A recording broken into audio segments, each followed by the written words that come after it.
نحمدہ ونصلی ونسلم علی سیدنا و مولانا محمد رسولہ النبی الامین المکین الحنین الکریم الرؤوف الرحیم اما بعد اعوذ باللہ من الشیطان الرجیم بسم اللہ الرحمن الرحیم وعد اللہ الذین آمنوا منکم وعملوا الصالحات لَيَسْتَخْلِفَنَّهُمْ فِي الْأَرْضِ كَمَا اسْتَخْلَفَ الَّذِينَ مِنْ قَبْلِهِمْ صدق اللہ مولانا العظیم۔ محترم مشائخ و علماء کرام، معزز اساتذہ، عزیز طلبہ، عزیزان محترم، خواتین و حضرات اور جملہ سامعین و ناظرین،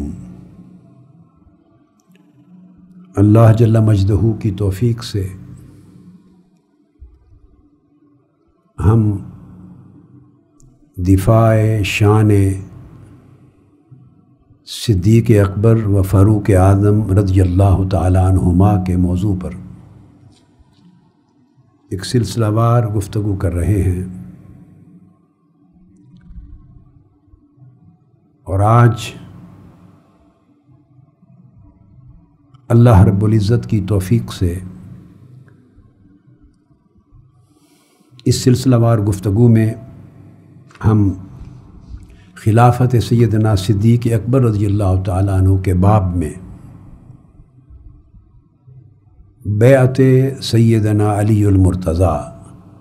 کرم اللہ وجہہ الکریم، اس موضوع کو مکمل کرنے کی کوشش کریں گے، تاکہ اس کے بعد ہم اپنے پروگرام کے اور ترتیب موضوعات کے لحاظ سے حدیث قرطاس کی بحث کا آغاز کر سکیں۔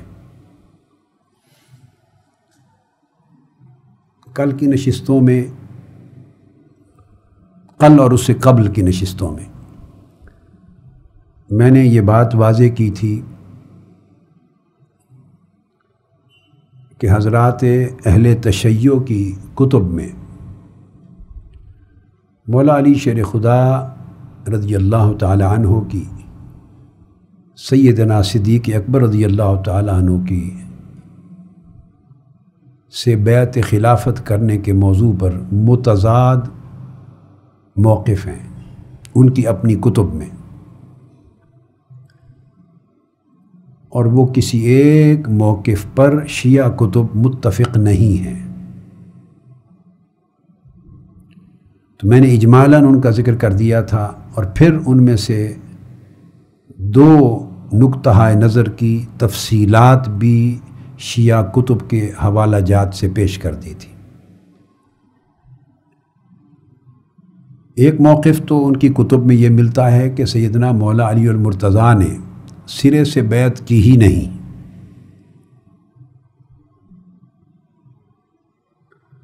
بلکہ بعض کتب میں جب ان کے اوپر جبر اور ظلم کی جھوٹی داستانیں بیان کی گئی ہیں بیعت کے سلسلے میں، اور ان کی گرفتاری کا قصہ اور تلواروں کے سائے میں لائے جانے کا قصہ، کپڑوں کے ذریعے گھسیٹ کر لایا جانا، حضرت خالد بن ولید کو معاذ اللہ انہیں شہید کرنے کے لیے کہا جانا، سیدنا فاروق اعظم رضی اللہ تعالیٰ عنہ کا تلوار لے کر ان کے سر پہ کھڑا ہو جانا، حضرت عباس کا آ کر چھڑانا، وغیرہ وغیرہ، یہ سب لغویات اور مکذوبات جن کی کوئی حقیقت نہیں، اور یہ سب شیعہ کتب کی من گھڑت روایات ہیں۔ ان میں سے کسی بات کی تائید اہل سنت کی کسی معتبر کتاب میں نہیں ملتی، اور روایات صحیحہ میں سے کہیں سے اس کی تائید نہیں ملتی۔ یہ بعض شیعہ کتب نے اس قصہ کو خود وضع کیا، جھوٹے کذاب اور وضاع راویوں نے بیان کر کے ایک داستان تراشی۔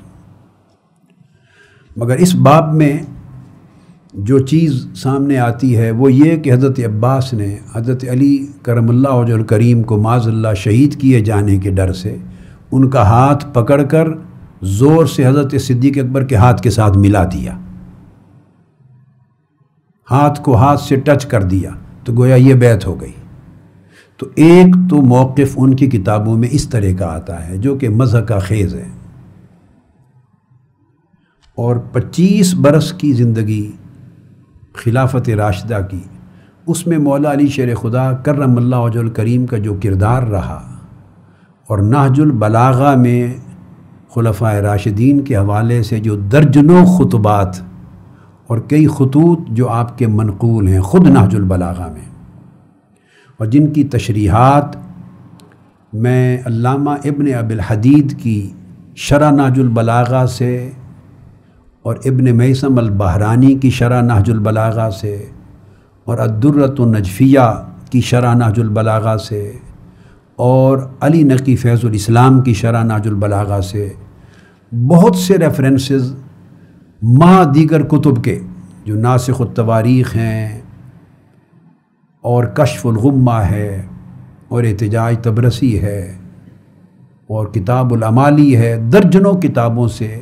یہ بات واضح کر چکا ہوں کہ اس میں جو کچھ مولا علی شیر خدا رضی اللہ تعالیٰ عنہ نے خلفائے راشدین کے لیے کہا ہے، یہ گھڑے ہوئے واقعات کلیتاً اس کے ساتھ متضاد ہو جاتے ہیں۔ اینڈ پر میں کچھ ریفرنسز دوں گا، مطابقت ثابت ہی نہیں ہوتی۔ دوسرا موقف یہ ہے، یہ تو ہے کہ یہ جبر و اکراہ کی بیعت تھی۔ دوسرا موقف یہ ہے جس کا میں نے ذکر کیا، جو شان علی المرتضیٰ اور شان سیدہ فاطمۃ الزہراء اور شان حسنین کریمین رضوان اللہ تعالیٰ علیہ مجمعین ان کے منافی ہے۔ دوسرا موقف اس کا بھی حوالہ کل تفصیل سے بیان ہو چکا،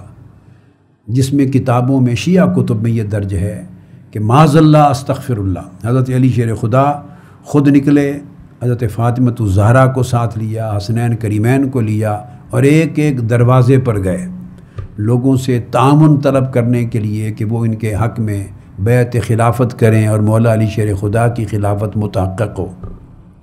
اپنی خلافت کی بیعت کے لیے ایک ایک دروازے پر چل کے گئے، اور معاذ اللہ سوائے 4 افراد کے کسی نے ان کی بات نہ سنی نہ مانی،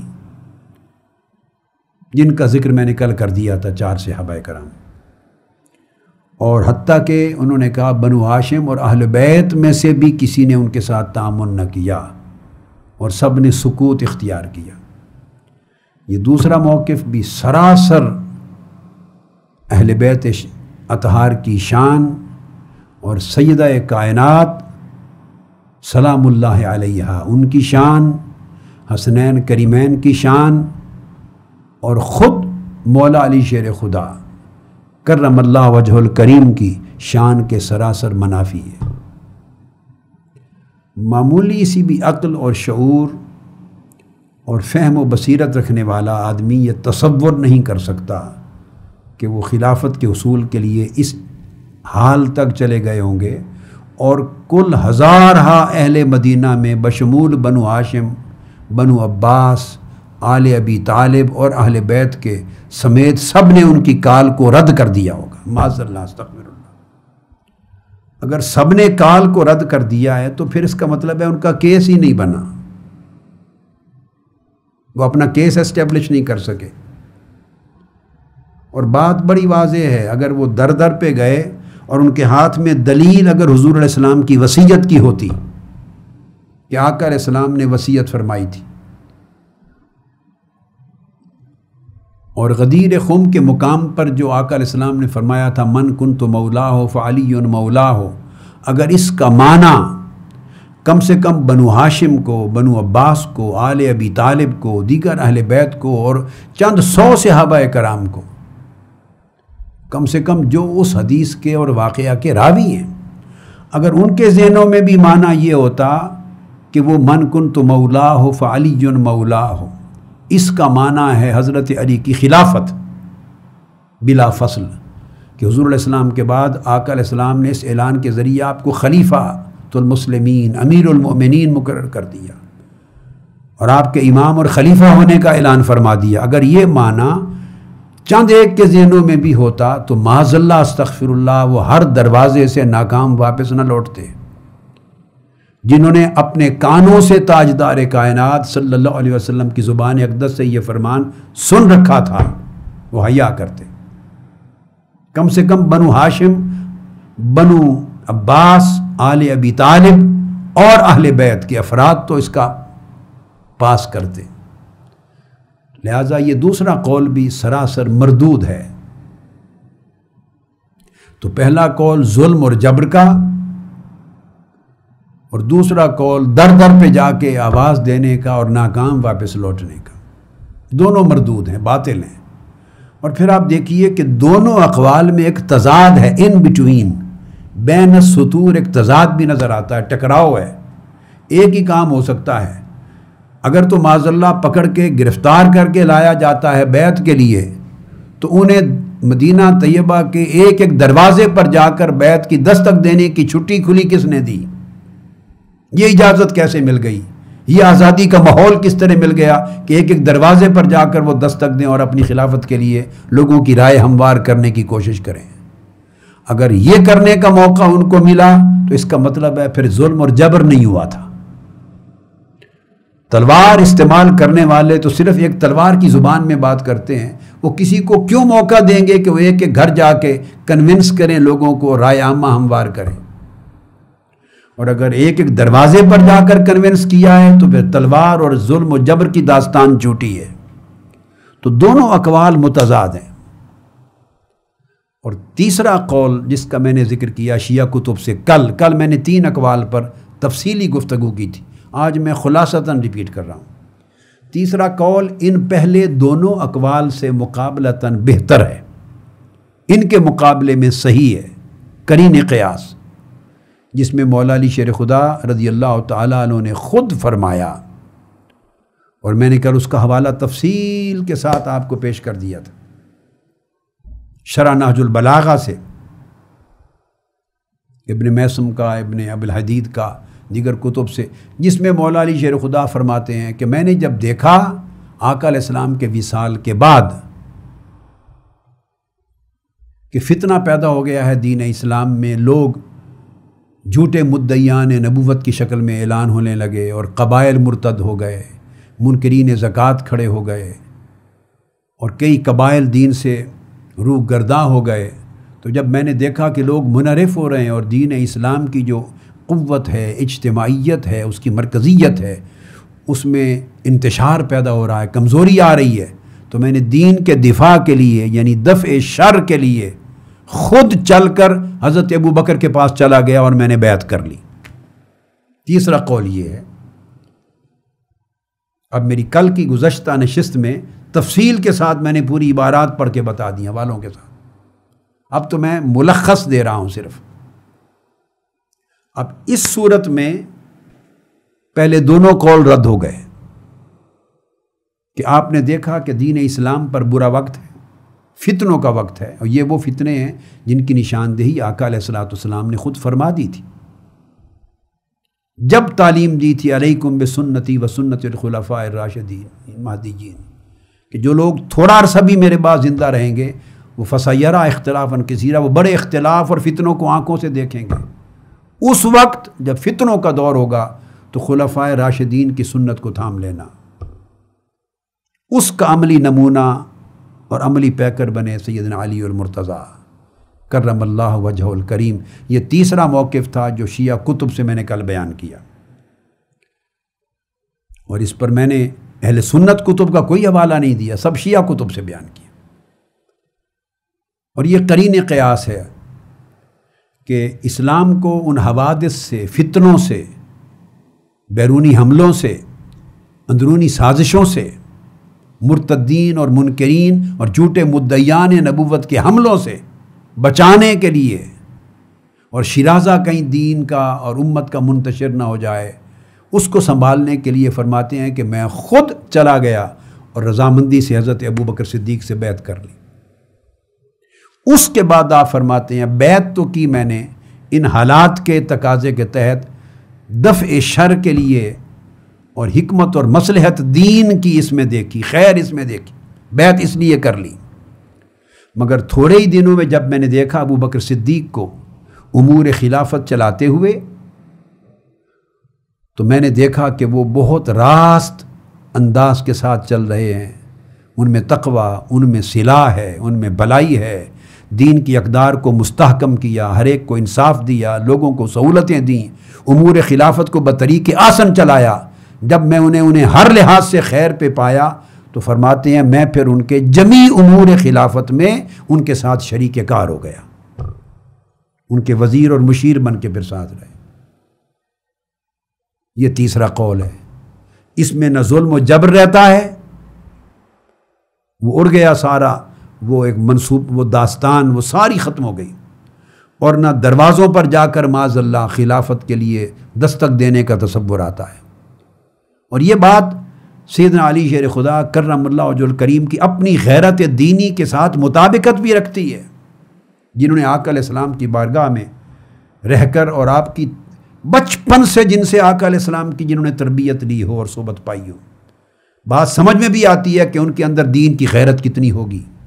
دین کا درد کتنا ہوگا، اور اٹھنے والے فتنوں کے مقابلے میں دین اور امت کے شیرازے کو محفوظ رکھنے کے لیے انہوں نے یہ قدم یقیناً اٹھایا ہوگا۔ اور پھر آپ فرماتے ہیں کہ جب ان کے احوال کو درست پایا تو میں شریک کار ہو گیا، اور اسی قول میں پھر آپ فرماتے ہیں کہ پھر جب انہوں نے وثیقہ خلافت حضرت عمر کے حق میں لکھ دیا تو پھر ان کو بھی قبول کر لیا۔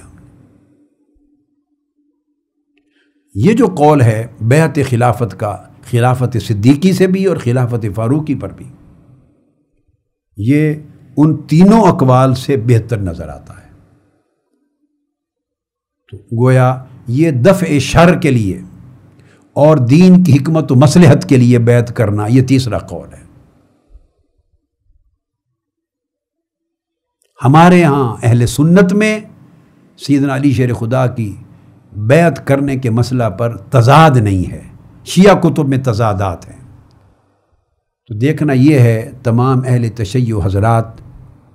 اور جملہ اہل اسلام کی سوچنے کی بات ہے کہ ان تینوں اقوال میں، یہ تینوں نقطہ نظر میں کون سا قول اور نقطہ نظر شان اہل بیت اور شان علی مرتضیٰ سے زیادہ قریب ہے، کس میں ان کی عزت و حرمت نظر آتی ہے، کس میں ان کا مقام و منصب اونچا اور بلند نظر آتا ہے۔ اب یہ چیز، اور چوتھا قول جو اہل سنت والجماعت کے ہاں ہے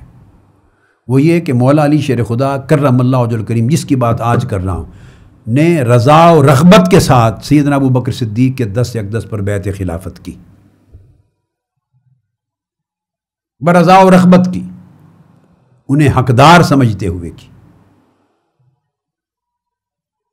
اور آپ سے کوئی جھگڑا نہیں کیا، دروازوں پر نہیں گئے اپنی خلافت کی کال لے کر۔ اب یہ بات آگے آئے گی،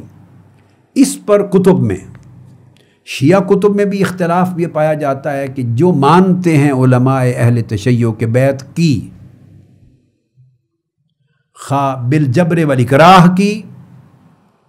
خواہ دفع شر کے لیے کی، خواہ حکمت و مصلحت دین کے لیے کی، ان کے ہاں بھی یہ ہے کہ کب کی مدت کا اختلاف ہے، بعضوں کے نزدیک بعض روایات میں 20 دن بعد کی، بعضوں میں 70 دن کا بھی ذکر آیا ہے، بعضوں میں 6 ماہ کا ذکر آیا ہے، تو مدت کا اختلاف ہے۔ یہ اختلاف کہ کتنے عرصے بعد بیعت کی، ہمارے ہاں اہل سنت کے ہاں 2 قول پائے جاتے ہیں۔ ایک قول جس کا بالعموم لوگوں کو بتایا گیا، اہل تشیع کے بعض علماء نے، مبلغین نے بتایا کہ 6 ماہ بعد کی بیعت، اس کو بھی لوں گا، اور اس کا حوالہ صحیح بخاری کا دیا جاتا ہے۔ اور دوسرا قول ہے کہ پہلے ہی دن بیعت کر لی،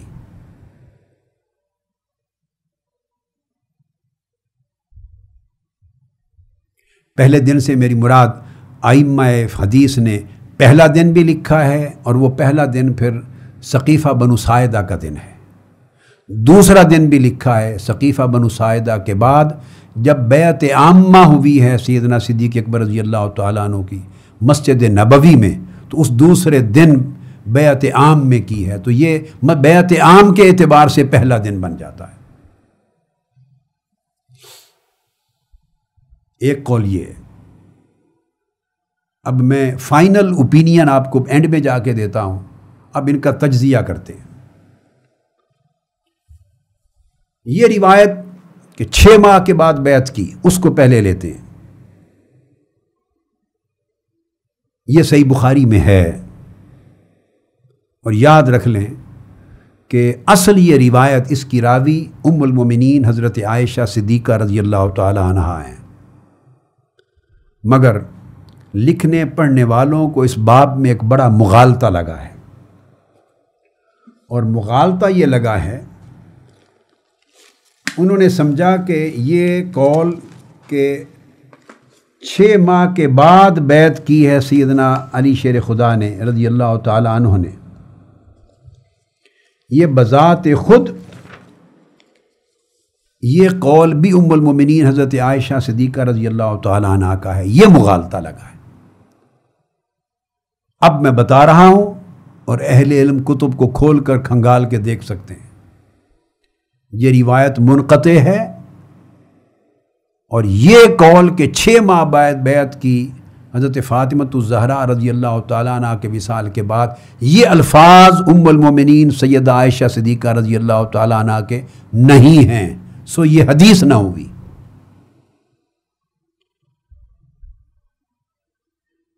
یہ قول صرف زہری کا ہے، امام زہری کا۔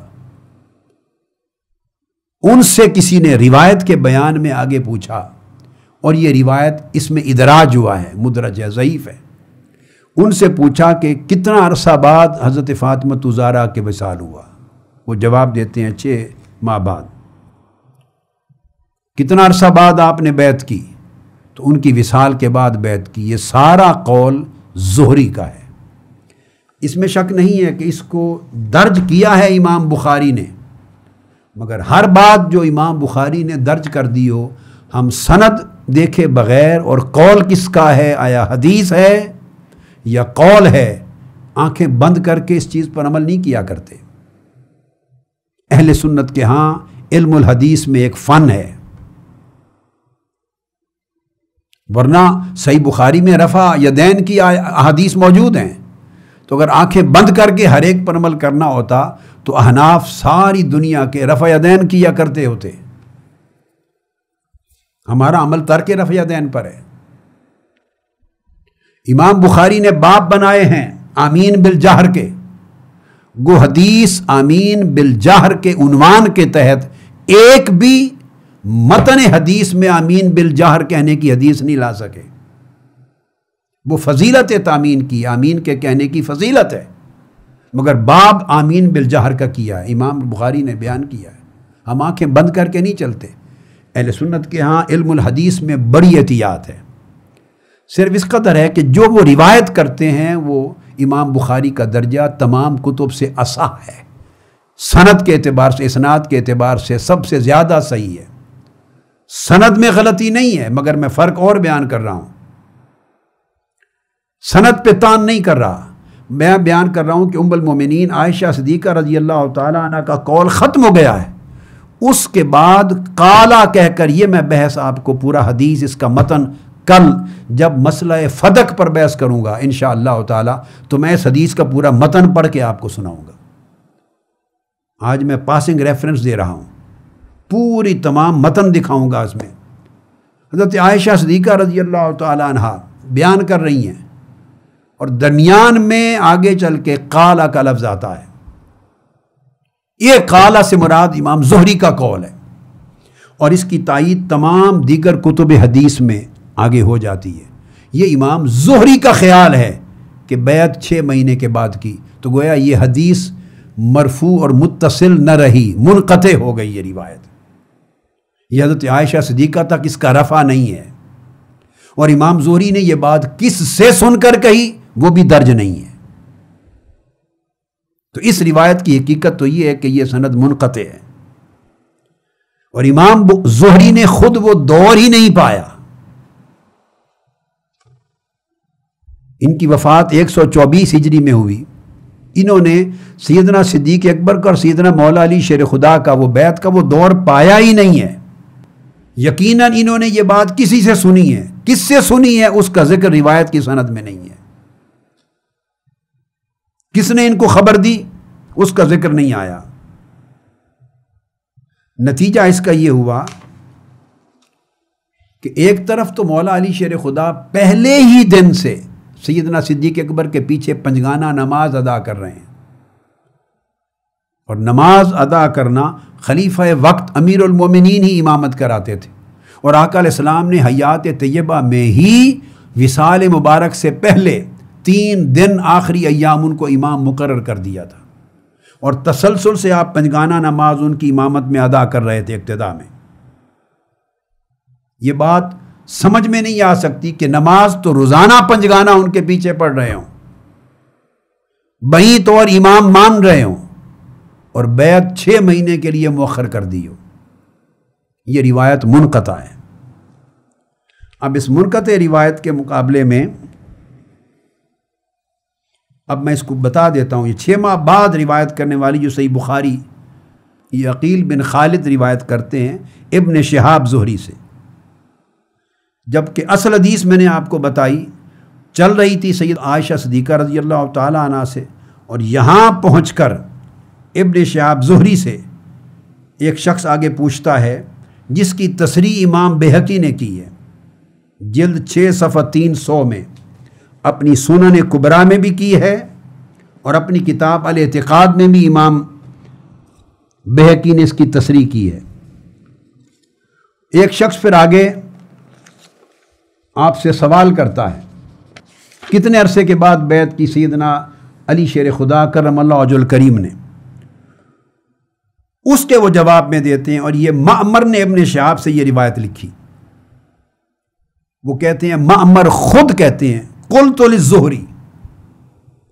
اب وہ روایت ختم ہو گئی، عائشہ صدیقہ رضی، اب عبارت پڑھ رہا ہوں، سید عائشہ صدیقہ رضی اللہ تعالیٰ عنہ کا مضمون ختم ہو گیا۔ اب معمر بیان کرتے ہیں، میں نے زہری سے پوچھا کم مکثت فاطمہ بعد النبی صلی اللہ علیہ وآلہ وسلم، اب یہ حدیث نہ رہی، سید عائشہ صدیقہ رضی اللہ تعالیٰ عنہ کا متن نہ رہا۔ معمر کہتے ہیں میں نے پوچھا زہری سے کہ حضرت فاطمہ زہرا کتنا عرصہ بعد حیات رہی آقا علیہ السلام کے وصال کے بعد؟ قال 16، انہوں نے جواب میں کہا 6 ماہ۔ اب معمر بیان کرتے ہیں خود کہ جب یہ میں پوچھ چکا تو وقال رجل للزہری، وہاں کھڑے ہوئے ایک اور شخص نے زہری سے پوچھا، اس پر انہوں نے جواب دیا فلم یبایعہ علی حتی ماتت فاطمہ، حضرت علی نے بیعت نہیں کی ان کی جب تک فاطمہ زہرا کا وصال نہیں ہو گیا۔ قال، پھر زہری نے کہا ولا احد من بنی ہاشم، اور بنو ہاشم نے بھی کسی نے بیعت نہیں کی۔ لہٰذا یہ روایت سیدہ عائشہ صدیقہ رضی اللہ تعالیٰ عنہ کی نہیں ہے، یہ قول ہے زہری کا، جو کسی ایک شخص کے پوچھنے کے جواب میں زہری نے کہا ہے، اور زہری امام تاریخ نہیں ہے، وہ راوی ضرور ہیں، منقطع روایت ہے، اس سے اتنا بڑا فیصلہ نہیں کیا جا سکتا۔ اب یہی چیز امام بہقی نے سنن کبریٰ میں لی ہے، اور یہی چیز میں مسند ابی عوانہ میں بھی یہی حدیث آئی اسی روایت کے ساتھ، اس میں بھی کسی شخص نے پوچھا ہے اور ابن شہاب نے اس کے جواب میں ذکر کیا ہے۔ اب یہ الفاظ آ رہے ہیں، وہ بیان کرتے ہیں امام بہقی سنن کبریٰ میں، وہ بیان کرتے ہیں کہ قول الزہری فی قعود علی من بیعت ابی بکر حتی توفیت فاطمہ منقطع، کہ امام زہری کا قول 6 ماہ تک بیٹھنے کا گھر اور بیعت کو مؤخر کرنا وصال فاطمہ زہرا تک رضی اللہ تعالیٰ عنہ منقطع ہے۔ یہ سنن کبریٰ جلد 6 صفحہ 300، اسی روایت کی شرح آ رہی ہے، مختلف طرق سے وضاحت اور توضیحات آ رہی ہیں۔ اسی طرح پھر امام بہقی نے اس کی مزید توضیح الاعتقاد نے کی ہے، اس میں بھی وہی بات فرماتے ہیں اور انہوں نے تصریح کر دی ہے، یہ قول ان علی لم یبایع ابا بکر ستۃ اشہر لیس من قول عائشہ انما ہوا من قول زہری، یہ زہری کا قول ہے، حضرت عائشہ صدیقہ کی جو روایت امام بخاری نے لی اس کا حصہ نہیں ہے۔ فَأَدْرَجَهُ بَعْضُ الرُّوَاةِ فِي الْحَدِيثِ عن عائشہ، یہ ادراج ہو گیا ہے اس کے اندر، اس کی تفصیل آ گئی ساری۔ اسی کی تصریح امام ابن حجر عسقلانی نے فتح الباری میں کی ہے، اسی امر کی تصریح امام قسطلانی نے کی ہے ارشاد الساری میں اسی حدیث کے تحت، اسی کی تصریح امام ابن حبان نے کی ہے۔ تمام ائمہ نے فرمایا ہے کہ یہ منقطع روایت ہے اور قول زہری ہے، یہ حدیث عائشہ نہیں ہے۔ یہ ایک موقف ہے 6 ماہ تک مؤخر کرنے کا۔ اس میں ایک نقطہ اور سمجھا دوں قبل اس کے کہ میں دوسری اصح روایت کی طرف بڑھوں۔ ایک بات اہل تشیع حضرات کے لیے سمجھنے والی ہے، اور اہل سنت تو سمجھتے ہی ہیں اس بات کو، اسی طرح میں انہیں متوجہ کرنا چاہتا ہوں۔ اس پوری روایت میں یوں آتا ہے جو 6 ماہ کے بعد بیعت کرنے کی روایت ہے، اس کا مضمون یہ ہے جو زہری کا بیان ہے، اگر اس پر اعتماد کیا جائے تو وہ بیان ہے کہ جب حضرت فاطمہ الزہرا کا وصال ہو گیا تو تب حضرت علی شیر خدا نے بیعت کی سیدنا صدیق اکبر سے۔ پھر اس کی تفصیلات اور بھی آئی ہیں کتابوں میں، آگے میں وہ بیان کروں گا ساری، کہ سیدہ فاطمہ الزہرا کے وصال کے بعد مولا علی شیر خدا نے بلوا بھیجا سیدنا صدیق اکبر رضی اللہ تعالیٰ عنہ کو صلح کے لیے۔ اب اس کی مزید تفصیلات آئی ہیں جو 6 ماہ کے بعد بیعت کرنے کا قول ہے، اس کی تفصیلات ہیں۔ پھر سیدنا صدیق اکبر نے آ کے بات کی، پھر مولا علی شیر خدا نے کی، اور سیدنا علی شیر خدا نے کہا کہ ہمارا وعدہ ہوا کل ہم آئیں گے بیعت کرنے کے لیے، اور اگلے دن نماز ظہر کے بعد آپ نے مسجد نبوی میں لوگوں کو جمع، صحابہ کرام جمع تھے، خطبہ دے کر برسر عام بیعت کر لی۔ یہاں ایک نقطہ میرے ذہن میں آتا ہے، میں ایک سوال کے لیے چھوڑتا ہوں۔ اگر اس قول کو لوگ قبول کرتے ہیں کہ 6 ماہ بعد بیعت کی، تو مولا علی شیر خدا کی شان کے لائق یہ بات مجھے نہیں لگتی۔ اس کا مطلب یہ ہوگا کہ 6 ماہ تک بیعت مؤخر کیوں کی؟ جواب یہ بنتا ہے اس روایت پر اعتماد کرنے پہ کہ سیدہ فاطمہ الزہرا رضی اللہ تعالیٰ عنہ کی ناراضگی کے خوف سے مؤخر کیا۔ شاید وہ راضی نہیں تھی کہ صدیق اکبر رضی اللہ تعالیٰ عنہ کی خلافت کی بیعت کی جائے، اور ان کی ناراضگی کے پیش نظر آپ نے 6 ماہ تک بیعت مؤخر کی۔ اگر ان کی ناراضگی کے پیش نظر 6 ماہ تک مؤخر کی اور وصال کے فوری بعد، یہ روایت یہی مضمون بتا رہی ہے، اگر زہری کے قول کو قبول کرنا ہے تو پورا کا پورا مضمون لینا ہوگا، ٹکڑے نہیں لیتے۔ پورا مضمون یہ ہے کہ 6 ماہ کے بعد ان کی وصال کے فوری بعد کر لی، تو کیا مولا علی شیر خدا سے آپ یہ توقع کرتے ہیں کہ وہ اتنے وفادار شوہر تھے سیدہ کائنات فاطمہ الزہرا کے کہ ان کے وصال تک تو رکے رہے بیعت کرنے سے، ادھر وہ اس جہان فانی سے رخصت ہوئی تو جس بیعت کرنے سے وہ ناراض تھی معاذ اللہ اور اجازت نہیں دے رہی تھی، وصال ہوتے انہوں نے آنکھیں بند کی، انہوں نے بلا کے بیعت کر لی۔ کیا مولا علی شیر خدا جنہیں امام برحق اور امام اول کہتے ہیں آپ حضرات، کیا ان سے یہ مقام ان کا ہے، ان کی وفاداری کا؟ ان کا یہ عالم ہے کہ ان کی زندگی تک ان کی ناراضگی کے پیش نظر بیعت کو مؤخر کی، تو گویا اب ان کی روح ناراض نہیں ہوگی۔ اگر ان کی ناراضگی کی وجہ سے مؤخر کی تھی تو وصال کے بعد جو بیعت کر لی، تو کیا اب مولا علی شیر خدا کی وفاداری کا درجہ معاذ اللہ یہ سمجھتے ہیں کہ وصال ہوتے ہی بیعت کر لی؟ جو کام انہیں ناپسند تھا وہ ان کی وفات کے بعد پہلے ہی دن کر لیا۔ اور اگر حیات میں وہ ناراض تھی اس بات پر، تو کیا مولا علی شیر خدا یہ نہیں جانتے تھے کہ اب ان کی روح ناراض ہوگی؟ تو گویا مولا علی شیر خدا نے سیدہ فاطمہ الزہرا کو ان کی قبر میں ناراض کیا، ان کے مزار اقدس میں ناراض کیا، اور جو چیز زندگی میں انہیں اچھی نہیں لگتی تھی وہ کام ان کے وصال کے بعد کر دکھایا۔ یہ تجزیہ بنتا ہے اس روایت کو اگر قبول کر لیں۔ یہ بات نہیں ہے درست۔ اب اس کے مقابلے میں جب سیدنا ابو بکر صدیق رضی اللہ تعالیٰ عنہ تشریف فرما ہوئے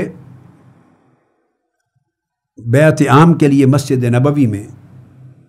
تو پہلے ہی دن سیدنا علی شیر خدا نے آ کر مولا علی شیر خدا نے حضرت صدیق اکبر کے دست اقدس پر بیعت کر لی۔ جب مولا علی شیر خدا موجود نہیں تھے، بیعت عام شروع ہوئی، تو سیدنا صدیق اکبر میں ممبر پہ بیٹھتے ہی دیکھا تو پوچھا کہ علی بھی موجود نہیں اور حضرت زبیر بھی موجود نہیں، کہاں ہیں؟ تو چنانچہ حضرت علی شیر خدا کو اسی وقت بلوا بھیجا گیا، پیغام بھیجا، حضرت زبیر کے لیے بھی پیغام بھیجا، حضرت علی شیر خدا بھی تشریف لے آئے، حضرت زبیر بھی تشریف لے آئے، دونوں آ گئے۔ جب دونوں آئے تو سیدنا صدیق اکبر رضی اللہ تعالیٰ عنہ نے پوچھا کہ پوری قوم نے اجماع کر لیا ہے، تو آپ کا ارادہ کیا ہے، ان کے ساتھ تائید کرنے کا ہے یا نہیں؟ پوچھا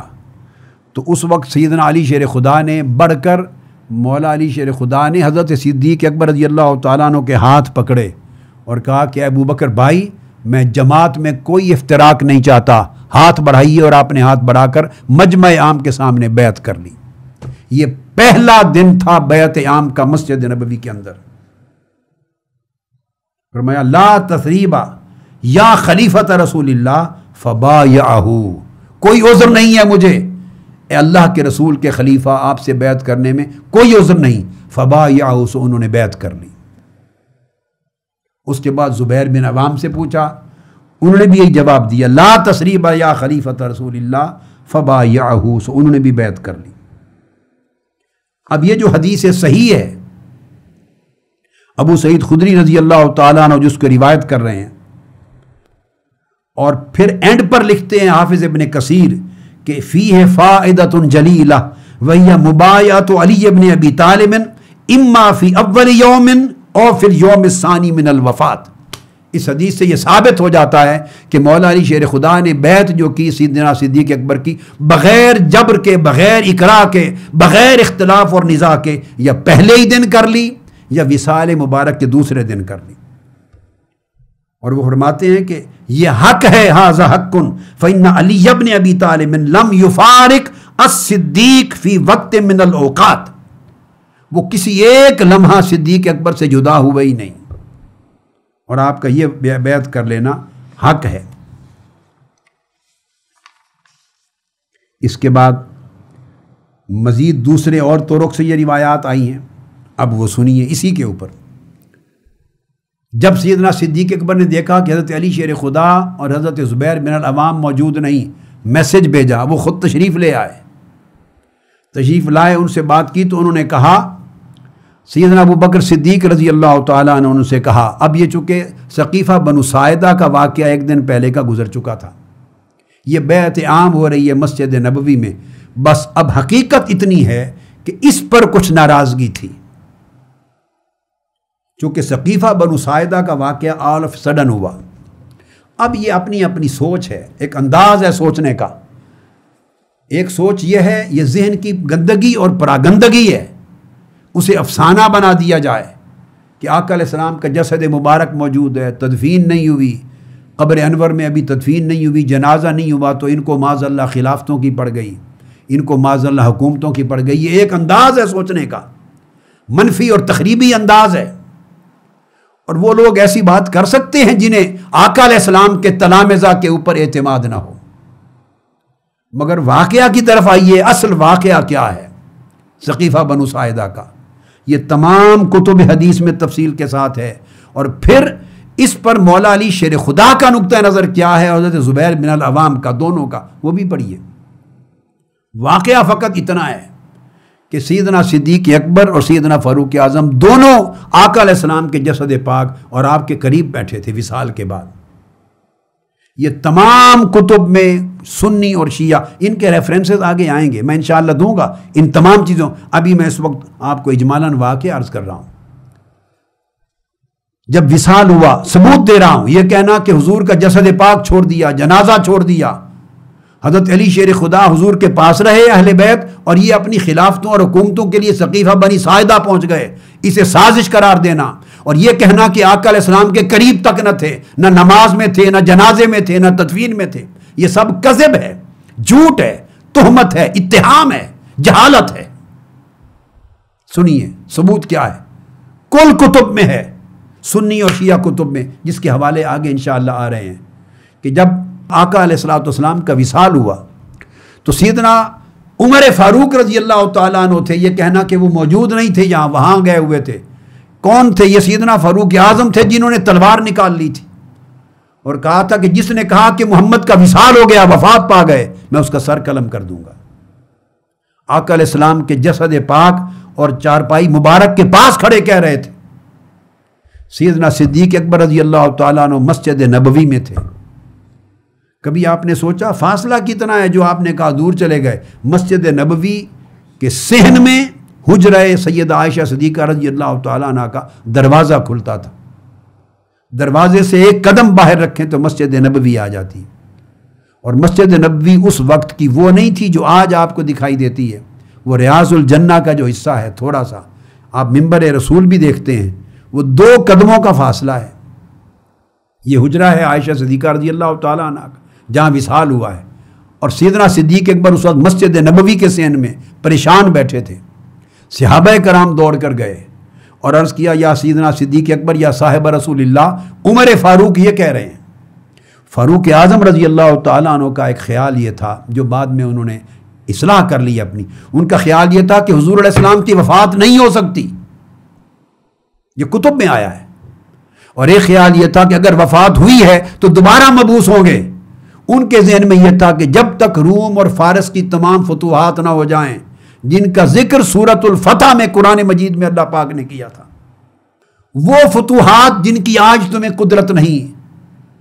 بلاد شام کی، بلاد روم کی، بلاد فارس و ایران کی، ان کے ذہن میں ان آیات کریمہ کی روشنی میں یہ خیال بیٹھا ہوا تھا کہ یہ ساری فتوحات آقا علیہ السلام کی حیات ظاہری میں آپ کے دست اقدس پر ہوں گی، ایک بات، اور دوسرا منافق سارے حضور کی حیات میں ختم ہوں گے، لہذا جب تک سارے منافق ختم نہ ہو جائیں، منافقین مدینہ سے، اور ایران اور روم کی فتوحات مکمل نہ ہو جائیں، حضور علیہ السلام کا وصال نہیں ہو سکتا۔ سو ان کا خیال تھا کوئی نہ کہے کہ وفات پا گئے، خیال تھا دوبارہ مبعوث ہو جائیں گے، حیات ہو جائیں گے۔ جذبات میں، اس تصور میں، جوش میں آ گئے یہ کلمات کہہ رہے تھے، جس پر صحابہ کرام سیدنا ابوبکر صدیق کے پاس گئے، وہ دوڑے دوڑے اندر حجرہ مبارک میں آئے اور آ کر آقا علیہ السلام کا ماتھا مبارک اور جسد پاک چوما، بوسہ دیا، اور بوسہ دے کر پھر آپ نے وہاں خطبہ دیا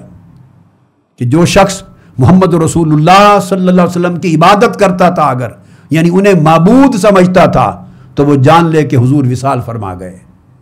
چونکہ وفات کا کسی کے لیے نہ ہونا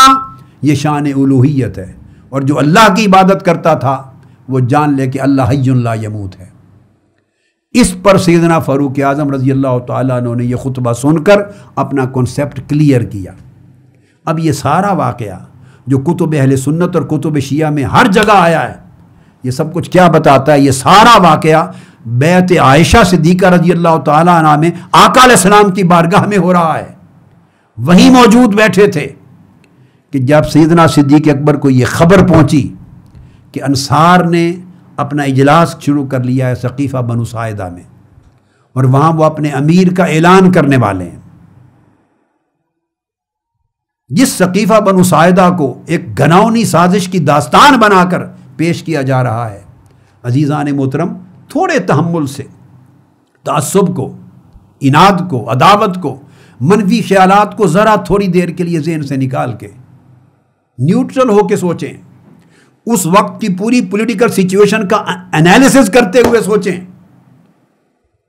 کہ فتنوں کا دور ہے، اور فتنے آقا علیہ السلام کے وصال سے قبل شروع ہو چکے تھے، اور انتظار میں تھے کہ آقا علیہ السلام کا وصال ہو، وہ حملہ آور ہو کر مدینہ پر قبضہ کر لیں یا امت مسلمہ کو منتشر کر دیں۔ کون اس حقیقت سے انکار کر سکتا ہے کہ مسیلمہ کذاب نے آقا علیہ السلام کی حیات ظاہری میں دعویٰ نبوت کر دیا تھا؟ کوئی انکار کر سکتا ہے اس بات کا؟ امر سری ہے۔ اس نے اپنے 2 پیغام بھر بھیجے تھے آقا علیہ السلام کی بارگاہ میں کہ آئیے حصے تقسیم کر لیں، اتنا حصہ آپ کی رسالت میں رہے، اتنا مجھے دے دیں، میری نبوت میں رہے۔ ان 2 آدمیوں سے کل کتب میں آتا ہے، اٹھائیے زاد المعاد اور تمام کتابیں، ابن القیم وغیرہ کی، تاریخ کی طبقات ابن سعد کی، البدایہ والنہایہ، تاریخ طبری، تمام کتب اٹھا کے دیکھیے، آقا علیہ السلام کی بارگاہ میں، بخاری مسلم میں سیاستہ میں آیا، 2 آدمی آئے تھے اس کا پیغام خط لے کر.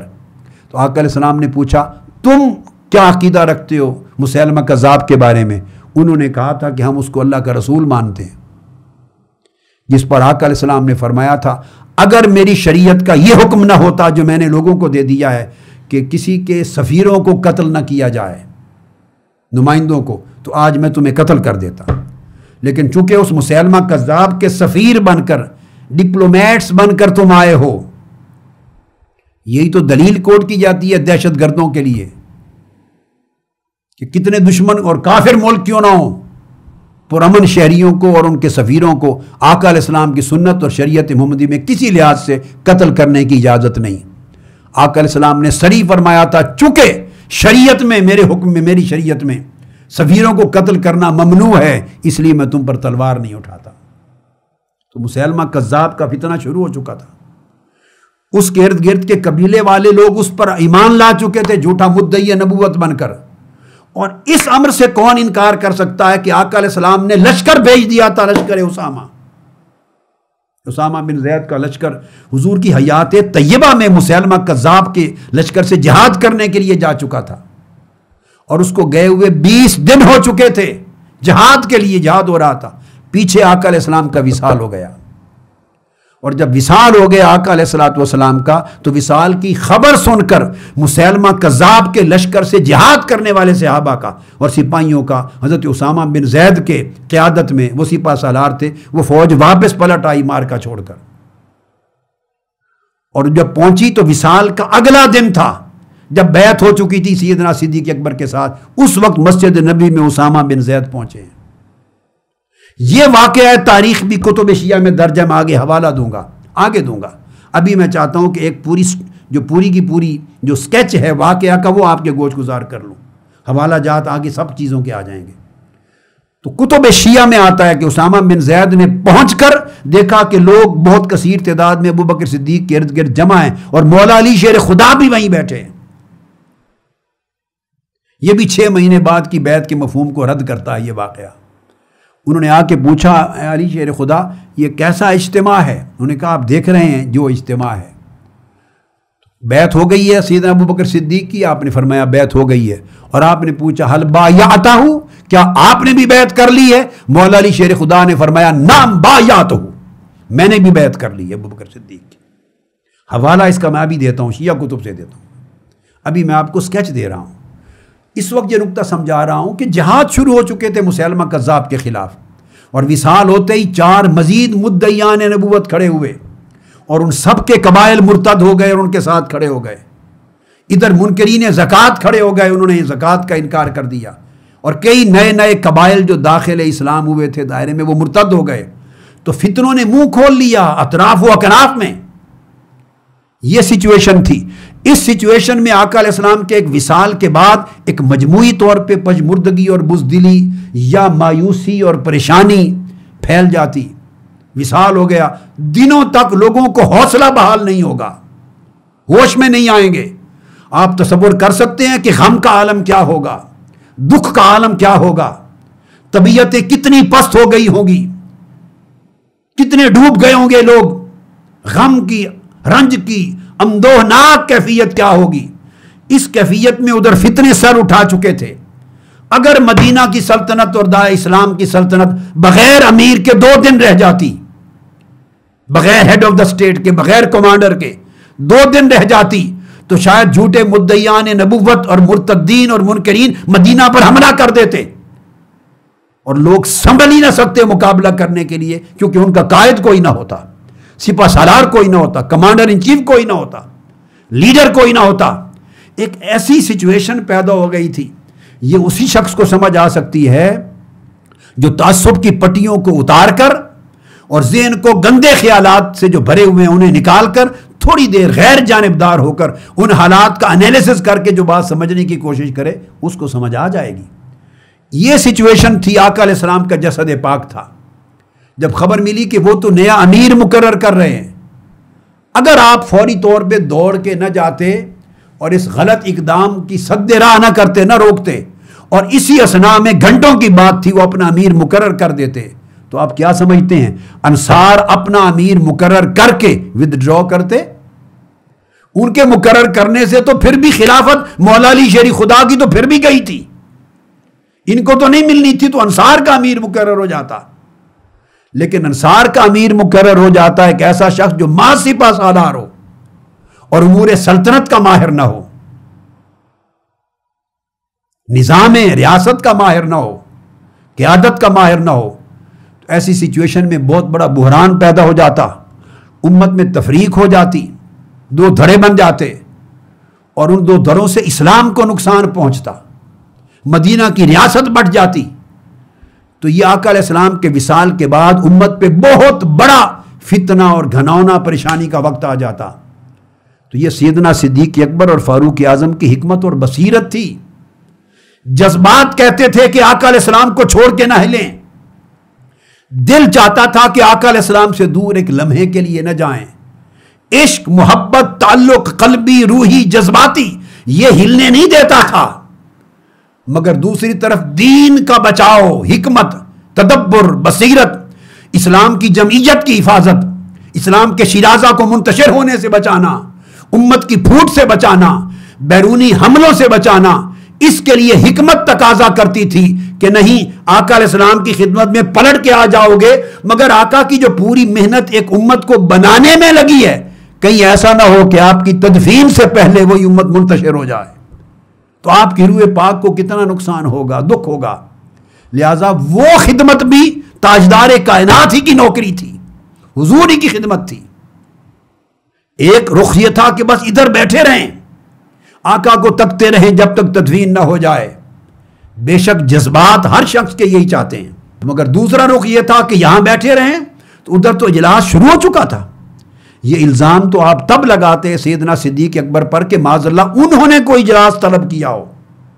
سیدنا فاروق اعظم نے معاذ اللہ کوئی اجلاس طلب کیا ہو، پھر الزام بنتا ہے کہ اپنی سلطنت اور خلافت بنانے کے لیے انہوں نے منصوبے بنا لیے۔ وہ تو تاجدار کائنات کے جسد پاک کو بیٹھے چوم رہے ہیں،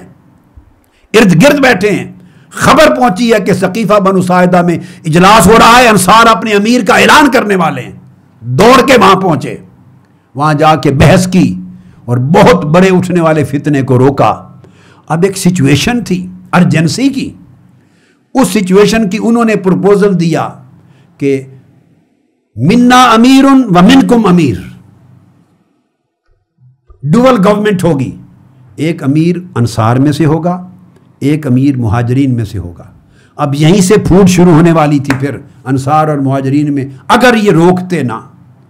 تو انہوں نے کہا نہیں، اس سے حضور کی امت اور اسلام کی سلطنت و خلافت دو ٹکڑوں میں بٹ جائے گی، اور دور جاہلیت کی جو عصبیتیں ہیں وہ دوبارہ اوپر آئیں گی، امیر ایک ہی ہوگا۔ اس بحث و تمیز کے نتیجے میں منا امیر و منکم امیر، یہ جو دوئی کریٹ ہونے والی تھی، ڈویلٹی آف گورنمنٹ، امارت کی، اس کو روکا۔ اور وہاں پر سیدنا صدیق اکبر رضی اللہ تعالیٰ عنہ کی ہنگامی طور پر جب سیدنا فاروق اعظم نے اور بعض اور صحابہ نے مناقب بیان کیے، اور پھر مہاجرین کے، اور پھر ان کا امام مقرر کرنا نمازوں کا، جب یہ تذکرہ آیا، سارے انصار بالآخر مومن تھے، اس وقت جذبات میں تھے۔ جب یہ بات سامنے ان کو سنائی گئی کہ ابوبکر وہ ہیں جنہیں وصال سے 3-4 دن پہلے سے آقا علیہ السلام نے خود پکڑ کے مصلی امامت پہ کھڑا کر دیا تھا، جس کو آقا علیہ السلام نے مقدم کر دیا سب صحابہ پر، ان کے علاوہ کوئی اور حقدار ہے کہ ان کے ہاتھ پہ بیعت کی جائے، ساروں نے آمنا وصدقنا کیا۔ اس طرح ہنگامی اعتبار سے وہ بیعت ہوئی، اور بیعت کے فوری بعد پلٹ کے پھر واپس آ گئے سیدنا صدیق اکبر رضی اللہ تعالیٰ عنہ۔ اور یہ بھی جھوٹا الزام ہے عزیزان محترم، میں آپ کو بات سمجھا رہا ہوں کہ جنازے میں شریک نہیں تھے، میں سارے حوالے شیعہ کتب کے بھی دوں گا۔ اس کے بعد پھر واپس آ گئے، اور تدفین اور جنازہ اس طرز پہ نہیں تھا جیسے ہمارا ہوتا ہے، 10 افراد کمرے میں داخل ہوتے اور بغیر امام کے آقا علیہ السلام پر صلاۃ و سلام پڑھتے تھے، دوسرے دروازے سے نکل جاتے، پھر 10 آدمی داخل ہوتے نکل جاتے، 10 داخل ہوتے نکل جاتے۔ آقا علیہ السلام کا وصال پیر کے دن ہوا، تدفین بدھ کے دن جا کے ہوئی۔ یہ پورا وقت تدفین تک سیدنا صدیق اکبر، سیدنا فاروق اعظم، جمیع صحابہ، مہاجرین و انصار اور اہل بیت آقا علیہ السلام کی بارگاہ میں رہے، حتیٰ کہ یہ کہنا کہ وہ موجود نہ تھے اتنی بڑی غلطی ہے، تدفین کی جگہ کا فیصلہ بھی سیدنا صدیق اکبر نے کیا۔ یہ میں حوالے آگے چل کے دیتا ہوں۔ وہاں ایک بحث چل پڑی تھی کہ کہاں تدفین کریں، بعضوں کا خیال تھا کہ مسجد نبوی میں تدفین کریں،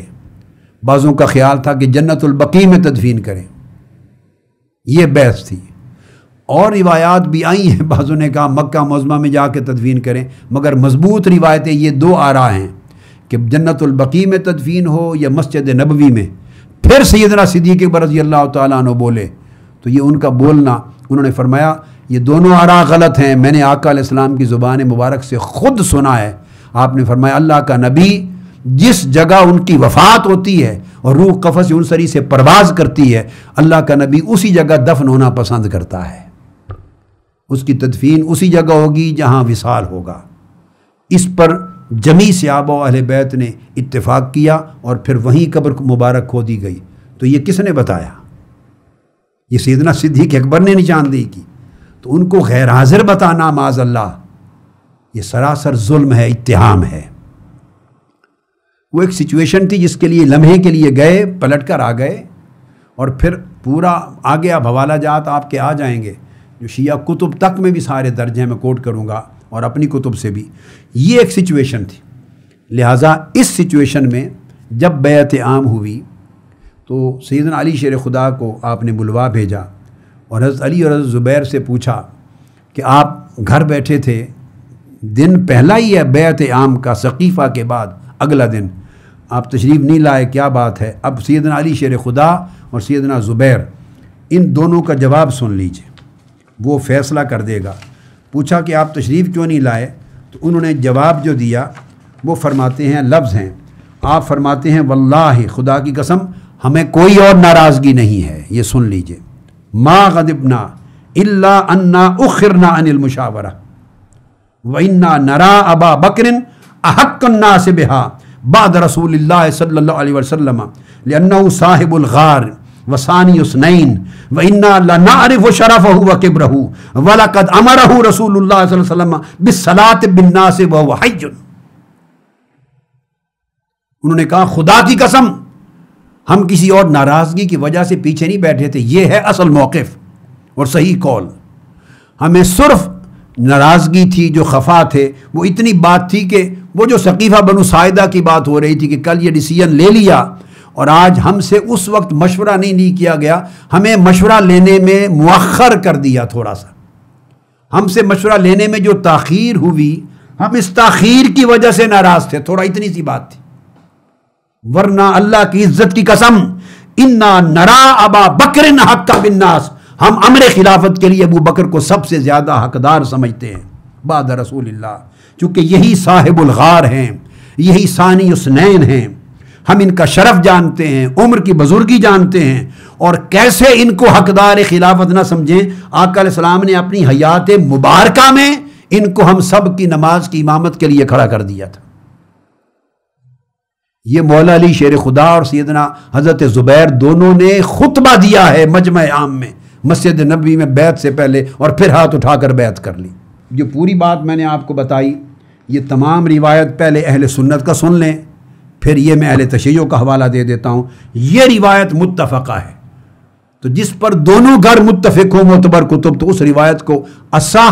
اثبت اور ارجح کیوں نہ تسلیم کیا جائے، کیوں نہ مانا جائے۔ یہ جو پوری بات کہی، پھر آپ نے دوبارہ، یہ ایک روایت تھی، پھر ایک اور طریق سے روایت آتی ہے، اس کے الفاظ بھی یہ ہیں کہ آپ نے کہا سیدنا صدیق اکبر رضی اللہ تعالیٰ عنہ کے لوگوں، یہ علی بھی آ گئے، تو آپ نے کہا قال ایھا الناس ھذا علی ابن ابی طالب، یہ علی ابن طالب، علی شیر خدا ہیں، فلا بیعت علی فیہ، جو بیعت مجھ سے ہو چکی اسے بیعت نہ سمجھنا، وہو بالخیار من امرہ، علی کو مکمل اختیار ہے، چاہے میری بیعت قبول کرے چاہے رد کر دے، الا وانتم بالخیار جمیعا فی بیعتکم ایایا، اور میں تم سب کو بھی اختیار دیتا ہوں، چاہو تو میری بیعت رد کر دو، کیونکہ انہوں نے کہا تھا ہماری ناراضگی صرف اس میں تھی کہ ہمیں ایک دن مؤخر کیا مشورہ میں، شروع میں شریک نہیں ہوئے، اتنی ناراضگی تھی، کاش ہم شروع میں مشورے میں شریک کیے جاتے، رہ گیا آپ کا استحقاق، آپ کی افضلیت، کہا ہم آپ کو سب سے بڑھ کر حقدار جانتے ہیں بیعت کے، یہ آپ کے شرف ہیں، آپ کے یہ مناقب ہیں۔ ناراضگی صرف یہ تھی کہ کاش ہم شروع سے شریک مشورہ ہوتے۔ اس پر یہ جو تاخیر ہوئی تو سیدنا صدیق اکبر رضی اللہ تعالیٰ عنہ نے اپنا اعتذار پیش کیا، اور وہ کہتے ہیں کہ مغازی میں محمد بن اسحاق روایت کرتے ہیں وقال فی اعتذار ابی بکر الی علی، معذرت پیش کی کہ وہ جو فوری ہنگامی سچویشن ہو گئی تھی، وقت نہیں تھا مشورے کا، ہم اس فتنہ کو ختم کرنے کے لیے اچانک جانا پڑ گیا۔ بس اتنی بات پر مولا علی شیر خدا نے جب پہنچے تو سیدنا صدیق اکبر نے دوبارہ اوپن کر دی بحث اور فرمایا لوگو سمجھو میری بیعت کوئی نہیں ہوئی، یہ علی اپنی بیعت مجھ سے کریں یا نہ کریں صاحب اختیار ہے، الا وانتم بالخیار جمیعا فی بیعتکم ایایا، اور تمہیں بھی دوبارہ اختیار دیتا ہوں، چاہو میری بیعت رد کر دو چاہے قبول کر لو، فإن رأیتم لہا غیری فانا اول من یبایع، اگر میرے علاوہ کسی اور کو حقدار جانو، سیدنا ابو بکر صدیق نے کہا سب سے پہلے اٹھ کر میں اس کی بیعت کر لوں گا۔ یہ ہے اصل قول۔ جب یہ بات سنی فلما سمع ذلک علی من قولہ تحلل عنہ ما کان قد دخل، جب سیدنا مولا علی شیر خدا نے یہ بیعت سنی بات تو ان کی جو رنجش تھی مشورہ میں تاخیر ہو جانے کی وہ دور ہو گئی، اور آپ کھڑے ہو گئے، فرمایا لا نرا لہا احدا غیرک، کیونکہ ابو بکر صدیق نے فرما دیا تھا اگر کسی اور کو حقدار سمجھو میری کوئی بیعت نہیں ہے، میں سب سے پہلے اس کی بیعت کرنے کو تیار ہوں، انتم بالخیار جمیعا، تم سب کو کھلا اختیار دیتا ہوں۔ تو گویا ثقیفہ بنو ساعدہ کی بات ختم ہو گئی، اب وہ ایک فتنہ ختم کرنا تھا، روکنا تھا، ایک سچویشن کنٹرول کرنی تھی، ہو چکی۔ اصل بیعت پھر وہ بیعت عامہ تھی جو مسجد نبوی میں ہو رہی ہے۔ جب مولا علی شیر خدا آ گئے ان کی خاطر سیدنا صدیق اکبر نے گویا پہلے امر کو منسوخ کر دیا، منسوخ ہو گیا کانسٹیٹیوشنلی، جب آپ نے کہا فلا بیعت علی، اب میرے لیے کوئی بیعت نہیں ہے۔ علی بھی ہوا بالخیار من امرہ، ان کو بھی مکمل اختیار ہے جو فیصلہ چاہے کریں، وانتم بالخیار جمیعا فی بیعتکم، تم بھی اپنی بیعت میں مکمل مختار ہو، جو چاہو فیصلہ کرو، اگر کسی اور کو بہتر سمجھو بتاؤ میں سب سے پہلے اس کی بیعت کروں گا۔ جب مولا علی شیر خدا نے یہ سنا تب آپ نے فرمایا لا نرا لہا احدا غیرک، اے ابو بکر صدیق، 33,000 صحابہ موجود تھے کل بنو ہاشم، اے ابو بکر صدیق ہم اللہ کی قسم آپ کے سوا خلافت کا حقدار اس وقت کسی اور کو سمجھتے ہی نہیں ہیں۔ فمد یدہ فبایعہ، آپ نے ہاتھ اٹھایا اور مجمع عام میں سیدنا صدیق اکبر کی بیعت کر لی، اور جو آپ کے ساتھ آئے تھے انہوں نے بھی بیعت کر لی۔ وقال جمیع الناس مثل ذلک، پھر تمام لوگ بولے نہیں امر خلافت ابو بکر کی طرف لوٹاتے ہیں، چونکہ آپ نے لوٹا دیا تھا عوام کی طرف پھر کہ دوبارہ فیصلہ کر لو جس کے حق میں کرنا چاہتے ہو، تو انہوں نے فرد الامر الی ابی بکر، انہوں نے امر کو پھر ابو بکر کی طرف لوٹا دیا اور کہا وہ خلیفۃ رسول اللہ وذالک لانہ استخلفہ علی الصلاۃ بعدہ، اور کیونکہ آقا علیہ السلام نے اپنے بعد ان کو نماز میں خلیفہ اور امام مقرر کیا تھا اور اپنے وصال تک وہی رہے، اس لیے وہی ہمارے خلیفہ ہوں گے۔ اب اس روایت کو حافظ ابن کثیر نے بھی روایت کیا ہے، سن لیجئے البدایہ والنہایہ میں، اور یہ امام حافظ ابن کثیر بیان کر کے یہاں تک لکھتے ہیں کہ وہ جو تاخیر ہوئی مشورہ کرنے کی ایک دن کی، اس پہ خاطب ابو بکر واعتذر الی الناس، سیدنا صدیق اکبر نے اس پر معذرت کی، مولا علی شیر خدا سے بھی، حضرت زبیر سے بھی اور لوگوں سے بھی، اور ان کو سچویشن بتائی اور کہا واللہ ما کنت حریصا علی الامارۃ یوما ولا لیلۃ ولا سألتها فی سر ولا علانیۃ، خدا کی قسم اس امارت اور سلطنت کا نہ میں طالب تھا، نہ حریص تھا، نہ ایک دن کے لیے، نہ رات کے لیے، نہ چھپ کر، نہ ظاہر، حضور کے دین کے خلاف میں نے سد باب کیا کہ کہیں فتنہ نہ ہو جائے، پھوٹ نہ پڑ جائے، اس مجبوری میں جانا پڑا، اس لیے جو آپ کی مرضی فیصلہ کر لیں۔ اس پر قال علی و زبیر، حافظ ابن کثیر بیان کرتے ہیں پھر کہ حضرت علی اور زبیر اٹھے اور انہوں نے قسم کھا کے کہا کہ ہمارا غضب تھا ہی نہیں، ناراضگی تھا ہی نہیں، الا لأننا اخرنا عن المشورہ، صرف اتنی سی بات تھی کہ ایک دن ہم سے مشورہ میں تاخیر کیوں کر دی گئی، ولیکن انا نرا ابا بکر حق الناس بہا، وَإِنَّهُ لَصَاحِبُ الْغَارِ، وہ صاحب الغار، آگے پورا قول بیان کر کے حافظ ابن کثیر کہتے ہیں اسنادہ جید، یہ روایت پوری جید اسناد کے ساتھ ہے، لہذا وہ 6 مہینے والی تو بات ہی نہیں، اس پہ تو اتنے سوال وارد ہوتے ہیں کہ اس کا جواب نہیں بنتا، اور وہ مولا علی شیر خدا کی شان کے لائق نہیں۔ اور ایک اس کے اوپر اور بات کر دوں، اگر آپ 6 مہینے بعد بیعت کرنے کے قول کو لیں تو پھر وہ گھسیٹ کے لانے کا واقعہ کہاں گیا؟ جو ابو بکر صدیق اور عمر فاروق 6 مہینے تک انہوں نے بیعت نہیں کی اور وہ تعرض نہیں کرتے، 6 مہینے تک اجازت دیتے ہیں بیعت نہیں کرنے کی اور کچھ خلل واقع نہیں ہوتا، انہیں کیا ضرورت ہے تلواروں سے بیعت لیں، گھسیٹ کے لے آئیں؟ یہ جبر و اکراہ اور ظلم کی ساری داستانیں ملیا میٹ ہو جاتی ہیں، زمین بوس ہو جاتی ہیں اس تصور کے تحت اگر 6 مہینے کے بعد بیعت ہوئی۔ اگر 6 مہینے کی مہلت دے سکتے ہیں تو پھر ظلم کس وجہ سے، پھر زیادتی کس وجہ سے؟ اس زیادتی کا جواز نہیں رہتا۔ اور میں نے یہ بات بھی کر دی کہ اس واقعہ میں تو پھر یہ ہے کہ حضرت فاطمہ الزہرا کے وصال کے بعد فوری بیعت کر لی، وہ مولا علی شیر خدا کے شایان شان نہیں۔ اس قول کے اندر بہت سارے سقم ہیں، اور سب سے اعلیٰ روایت یہ ہے، یہ میں نے آپ کو اہل سنت کی کتب اور امام بہقی نے بھی یہ روایت کیا، ابن کثیر تو بعد میں آئے ہیں، امام بہقی نے بھی یہ روایت کیا سنن الکبریٰ میں اور الاعتقاد میں۔ اب یہی قول شیعہ کتب سے لے لیجئے جو میں نے کہا جو اصح ہے۔ شرح نہج البلاغہ علامہ ابن ابی الحدید، ابن ابی الحدید کا میں ذکر کر چکا ہوں، یہ جب 656 ہجری کا زمانہ تھا اور 658 کا جب خلافت بغداد کا زوال ہوا ہے، خلیفہ مستعصم باللہ کا آخری دور تھا، اس وقت جو سب سے بڑا ایک غالی شیعہ تھا ابن القمی، وزیر اعظم، اور وہ لیڈ کر رہا تھا شیعہ گروپ کو، اور ابو بکر بن خلیفہ معتصم باللہ کا بیٹا سنی گروپس کو، اور مناظرے ہوتے تھے۔ اس ابن القمی کے ایڈوائزر تھے علامہ ابن ابی الحدید، تو ان کے کہنے پر انہوں نے شرح نہج البلاغہ لکھی تھی 20 جلدوں کی۔ اس شرح نہج البلاغہ میں حدیدی بحث بقیت السقیفہ و اختلاف و آراء الناس بعد النبی، اس بحث کے تحت وہ لائے ہیں قول کہ مولا علی شیر خدا اور حضرت زبیر کھڑے ہوئے اور قال علی والزبیر ما غضبنا الا فی المشورہ وَإِنَّا لَنَرَا أَبَا بَكْرٍ أَحَقُّ النَّاسِ بِهَا لِأَنَّهُ صَاحِبُ الْغَارِ وَإِنَّا لَنَعْرِفُ لَهُ سَنَّهُ وَأَمَرَهُ رسول اللہ صلی اللہ علیہ وسلم بِالصَّلَاةِ وَهُوَ حَيٌّ۔ پوری عبارت جو میں نے آپ کو امام بہقی اور حافظ ابن کثیر کی بتائی، یہی پورا خطبہ مولا علی شیر خدا کا بیعت عامہ کے وقت پہلے دن،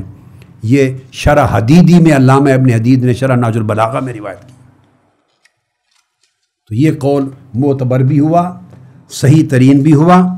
اور یہ ان کی شایان شان بھی ہو گیا یہ قول۔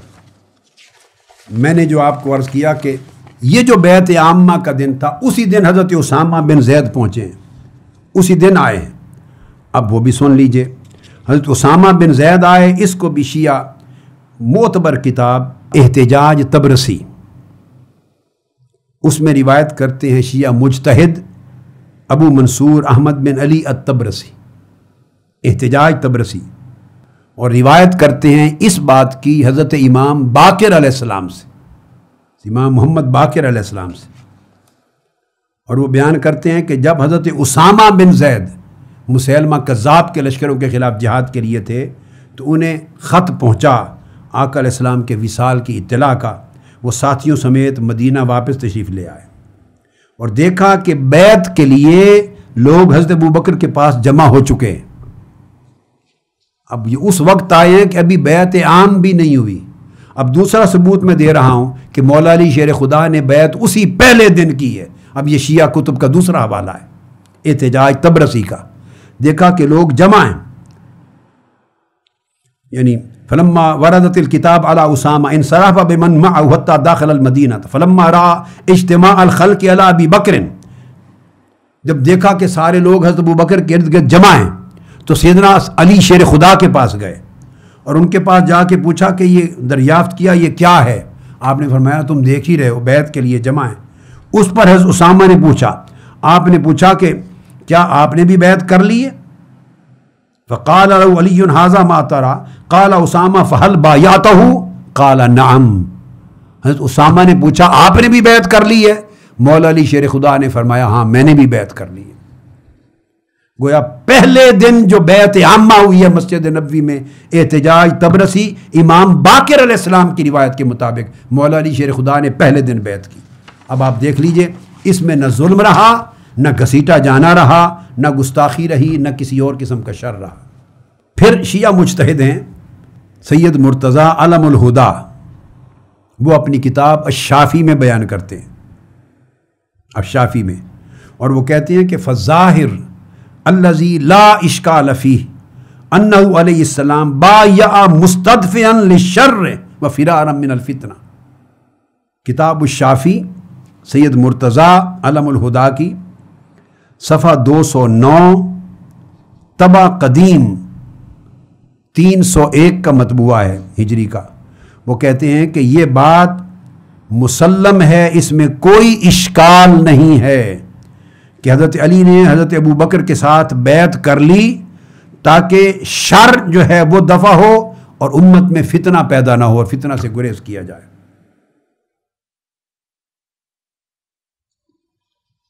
اور اسی کی تائید پھر شیعہ حضرات کے نامور مورخ مرزا محمد تقی لسان الملک وہ بیان کرتے ہیں اپنی عظیم تاریخ کی کتاب ناسخ التواریخ میں، جلد 3 کتاب نمبر 2 در وقائع اقالیم 7 صفحہ 532. اس میں حضرت مولا علی شیر خدا کا خط نقل کیا ہے، مکتوب ہے، جس میں مولا علی شیر خدا نے فرمایا، ناسخ التواریخ کا حوالہ میں دے چکا، اور اب یہی چیز منار الہدا علی البحرانی کی کتاب صفحہ 373 اس میں خطبہ دیا ہے حضرت امیر المومنین سیدنا علی کرم اللہ وجہ الکریم کا. آپ فرماتے ہیں کہ میں خود ان حالات کو دیکھ کر کے امت میں فتنے نہ پیدا ہو جائیں، شر پیدا نہ ہو جائے، دیکھتے ہی میں چل کر حضرت ابو بکر کے پاس چلا گیا وبایعتہ، اور میں نے آپ سے بیعت کر لی، اور بیعت کر کے میں نے ان تمام حوادث کو دفع کرنے کی خاطر اور دین کو نصرت دینے کی خاطر ڈٹ گیا آپ کے ساتھ، حتیٰ کہ باطل چلا گیا اور اللہ کا کلمہ بلند ہو گیا. تنہدت فی تلک الاحداث حتیٰ زاغ الباطل وزہق وکان کلمۃ اللہ ہی العلیاء ولو کرہ الکافرون فتولی ابو بکر تلک الامور وسدد ویسر وقارب واقتصد فصحبتہ مناصحا واطعتہ فیما اطاع اللہ. کہتے ہیں میں نے بیعت کر لی بالکل اسی وقت تاکہ فتنہ امت پہ وارد نہ ہو، مشکلات اور حوادث امت پہ نہ آ جائیں. مگر جب میں نے دیکھا کہ حضرت صدیق اکبر کے حالات خلافت کو انہوں نے خوبصورتی سے امور خلافت کو چلایا اور درست کیا، سارے حالات کو امت کے لیے آسانیاں پیدا کیں، اور ان کا عمل حق کے قریب ہوا اور ہر معاملے میں میانہ روی اختیار کی. جب میں نے ان کے عمل کو عملاً دیکھ لیا تو میں ان کا دائمی مصاحب، شریک کار اور ہم نشین بن گیا، اور میں نے کوشش کی کہ جمیع امور خیر میں ان کی اطاعت کروں اور فرما برداری کروں. اب یہ شیعہ تمام کتب میں یہ چیز پھر تفصیل کے ساتھ آ گئی اس واقعہ میں کہ کس طرح بیعت کی. اسی کو ہماری کتابوں میں بھی آیا قد اتفق الصحابہ علی بیعت الصدیق فی ذلک الوقت حتی علی بن ابی طالب رضی اللہ تعالی عنہ،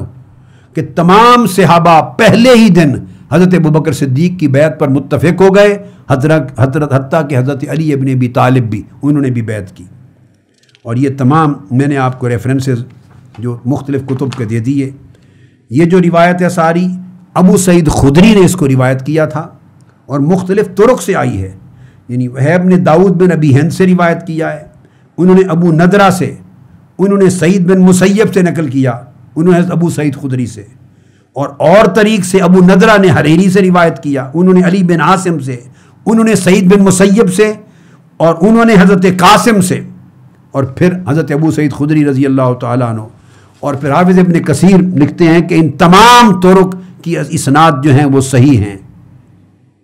اور سیدنا علی شیر خدا رضی اللہ تعالیٰ عنہ کے جو کلمات میں نے بتائے وہ تمام کتب سے آپ پڑھ چکے ہیں، ہماری کتب میں بھی وہی قول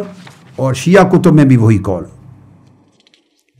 پھر سیدنا مولا علی شیر خدا رضی اللہ تعالیٰ عنہ ایک اور مقام پر فرماتے ہیں، اور آپ ارشاد فرماتے ہیں جس کو کنز الامال میں ہمارے یہاں روایت، میں دونوں حوالے ساتھ ساتھ دیتا جاؤں گا کہ یہ وہ قول ہے جس پر اہل سنت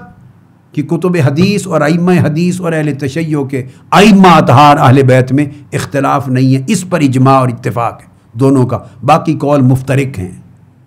وہ فرماتے ہیں کہ حضرت علی کرم اللہ وجہ الکریم، جس کو حافظ ابن حجر اسقلانی نے روایت کیا ہے، اور اس کو کنز الامال میں بھی پہلے روایت آئی، پھر حافظ اسقلانی نے اس کو بحث میں لیا کہ جب آقا علیہ السلام کا وصال ہو گیا تو مسلمانوں نے اپنے امور کو دیکھا اور متفقہ طور پہ حضرت ابو بکر صدیق کو امر دین سونپ دیا۔ امر دین یعنی نماز سب سے بڑا امر دین ہے۔ صحابہ کرام نے دیکھا کہ جب حضور نے دین کا سب سے بڑا رکن نماز، اس کی امامت ابو بکر کو دے دی تھی، تو ہم اپنی دنیا کی امامت ابو بکر کو کیوں نہ دیں؟ دین کے سب سے بڑے رکن میں جب حضرت ابو بکر کو آقا علیہ السلام نے ہمارا لیڈر بنا دیا تھا، تو ہم پھر دنیا کے معاملے میں امور اس کے سپرد کیوں نہ کریں؟ یعنی ہم نے دیکھا کہ واللہ رسول اللہ ابا بکر امر دینہم فولوہ امر دنیاہم فبایعہ المسلمون، اور حضرت علی فرماتے ہیں فبایعتہ، مسلمانوں کے ساتھ پہلے ہی دن میں نے بھی آپ کی بیعت کر دی۔ یہ سیدنا صدیق اکبر کی پہلے ہی دن کی بیعت کا تذکرہ آ گیا۔ اور اب شیعہ مجتہد محمد بن حسن طوسی کتاب الامالی میں بیان کرتے ہیں، خود مولا علی شیر خدا کرم اللہ وجہ الکریم کا یہ قول بیان کرتے ہیں، کتاب الامالی جلد دوم صفحہ 121۔ اب اس میں فرماتے ہیں مولا علی شیر خدا فبایعت ابا بکر کما بایعتموہ، اے لوگو جس طرح تم نے بیعت کی برضا و رغبت ابو بکر کی، اسی طرح رضا و رغبت کے ساتھ میں نے بھی بیعت کی۔ یعنی جس طرح باقی صحابہ کو گلے میں کپڑے ڈال کر کھینچ کر تلواروں کے سائے میں بیعت کے لیے نہیں لایا گیا،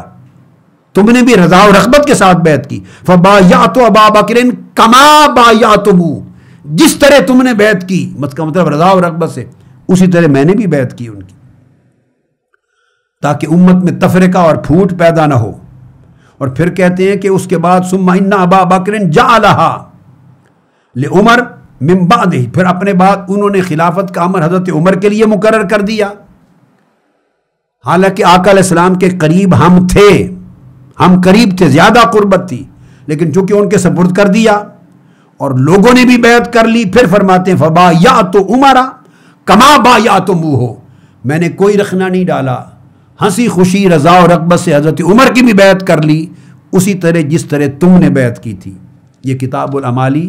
جلد 2 صفحہ 121۔ تو گویا یہ روایات مولا علی شیر خدا کے اقوال اپنے خود جبر اور اکراہ سے بیعت کروانا اور تلواروں کے سائے میں بیعت کروانا اور گھسیٹ کر بیعت کروانا، وہ جو داستانیں گھڑی گئی ہیں ان ساری داستانوں کو ملیا میٹ کر دیتی ہیں، یہ مولا علی شیر خدا کے اپنے کلام۔ اور جیسا کہ میں نے عرض کیا، ابو منصور احمد بن علی الطبرسی جس نے روایت کیا ہے واقعہ حضرت اسامہ بن زید کا، حضرت ابو بکر کے گرد اجتحام ہجوم کو دیکھ کر جب انہوں نے پوچھا فحل بایعتہ، جواب دیا نعم بایعتہ، ہاں میں نے بھی بیعت کر لی ہے۔ یعنی یہ بات اس بات کو پھر مزید واضح کر دیتی ہے کہ سیدنا علی شیر خدا پر حضرت صدیق اکبر کی بیعت کے لیے کوئی جبر نہیں ہوا، کوئی ظلم نہیں ہوا، کوئی جھگڑا نہیں ہوا، کوئی گھسیٹا نہیں گیا معاذ اللہ۔ یہ سب کچھ توہین ہے، اہانت ہے، صحابہ کرام کی ہی نہیں صرف بلکہ سیدنا مولا علی شیر خدا رضی اللہ تعالیٰ عنہ کی بھی۔ اور اب یہ جو پورا امر ہے، اس کی تائید اور تصریح پھر ملتی ہے حضرت مولا علی شیر خدا کے اپنے کلام سے۔ حضرت مولا علی شیر خدا کا اپنا کلام نہج البلاغہ۔ اب یہ پورا یہ قول اس طرح بیعت کرنا، اس قول کی تائید پھر نہج البلاغہ کرتی ہے۔ نہج البلاغہ میں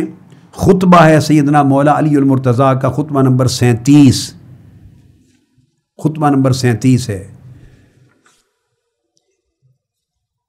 اس میں آپ فرماتے ہیں، پہلے میں کوٹ کر چکا ہوں کہ ردینا عن اللہ قضاءہ،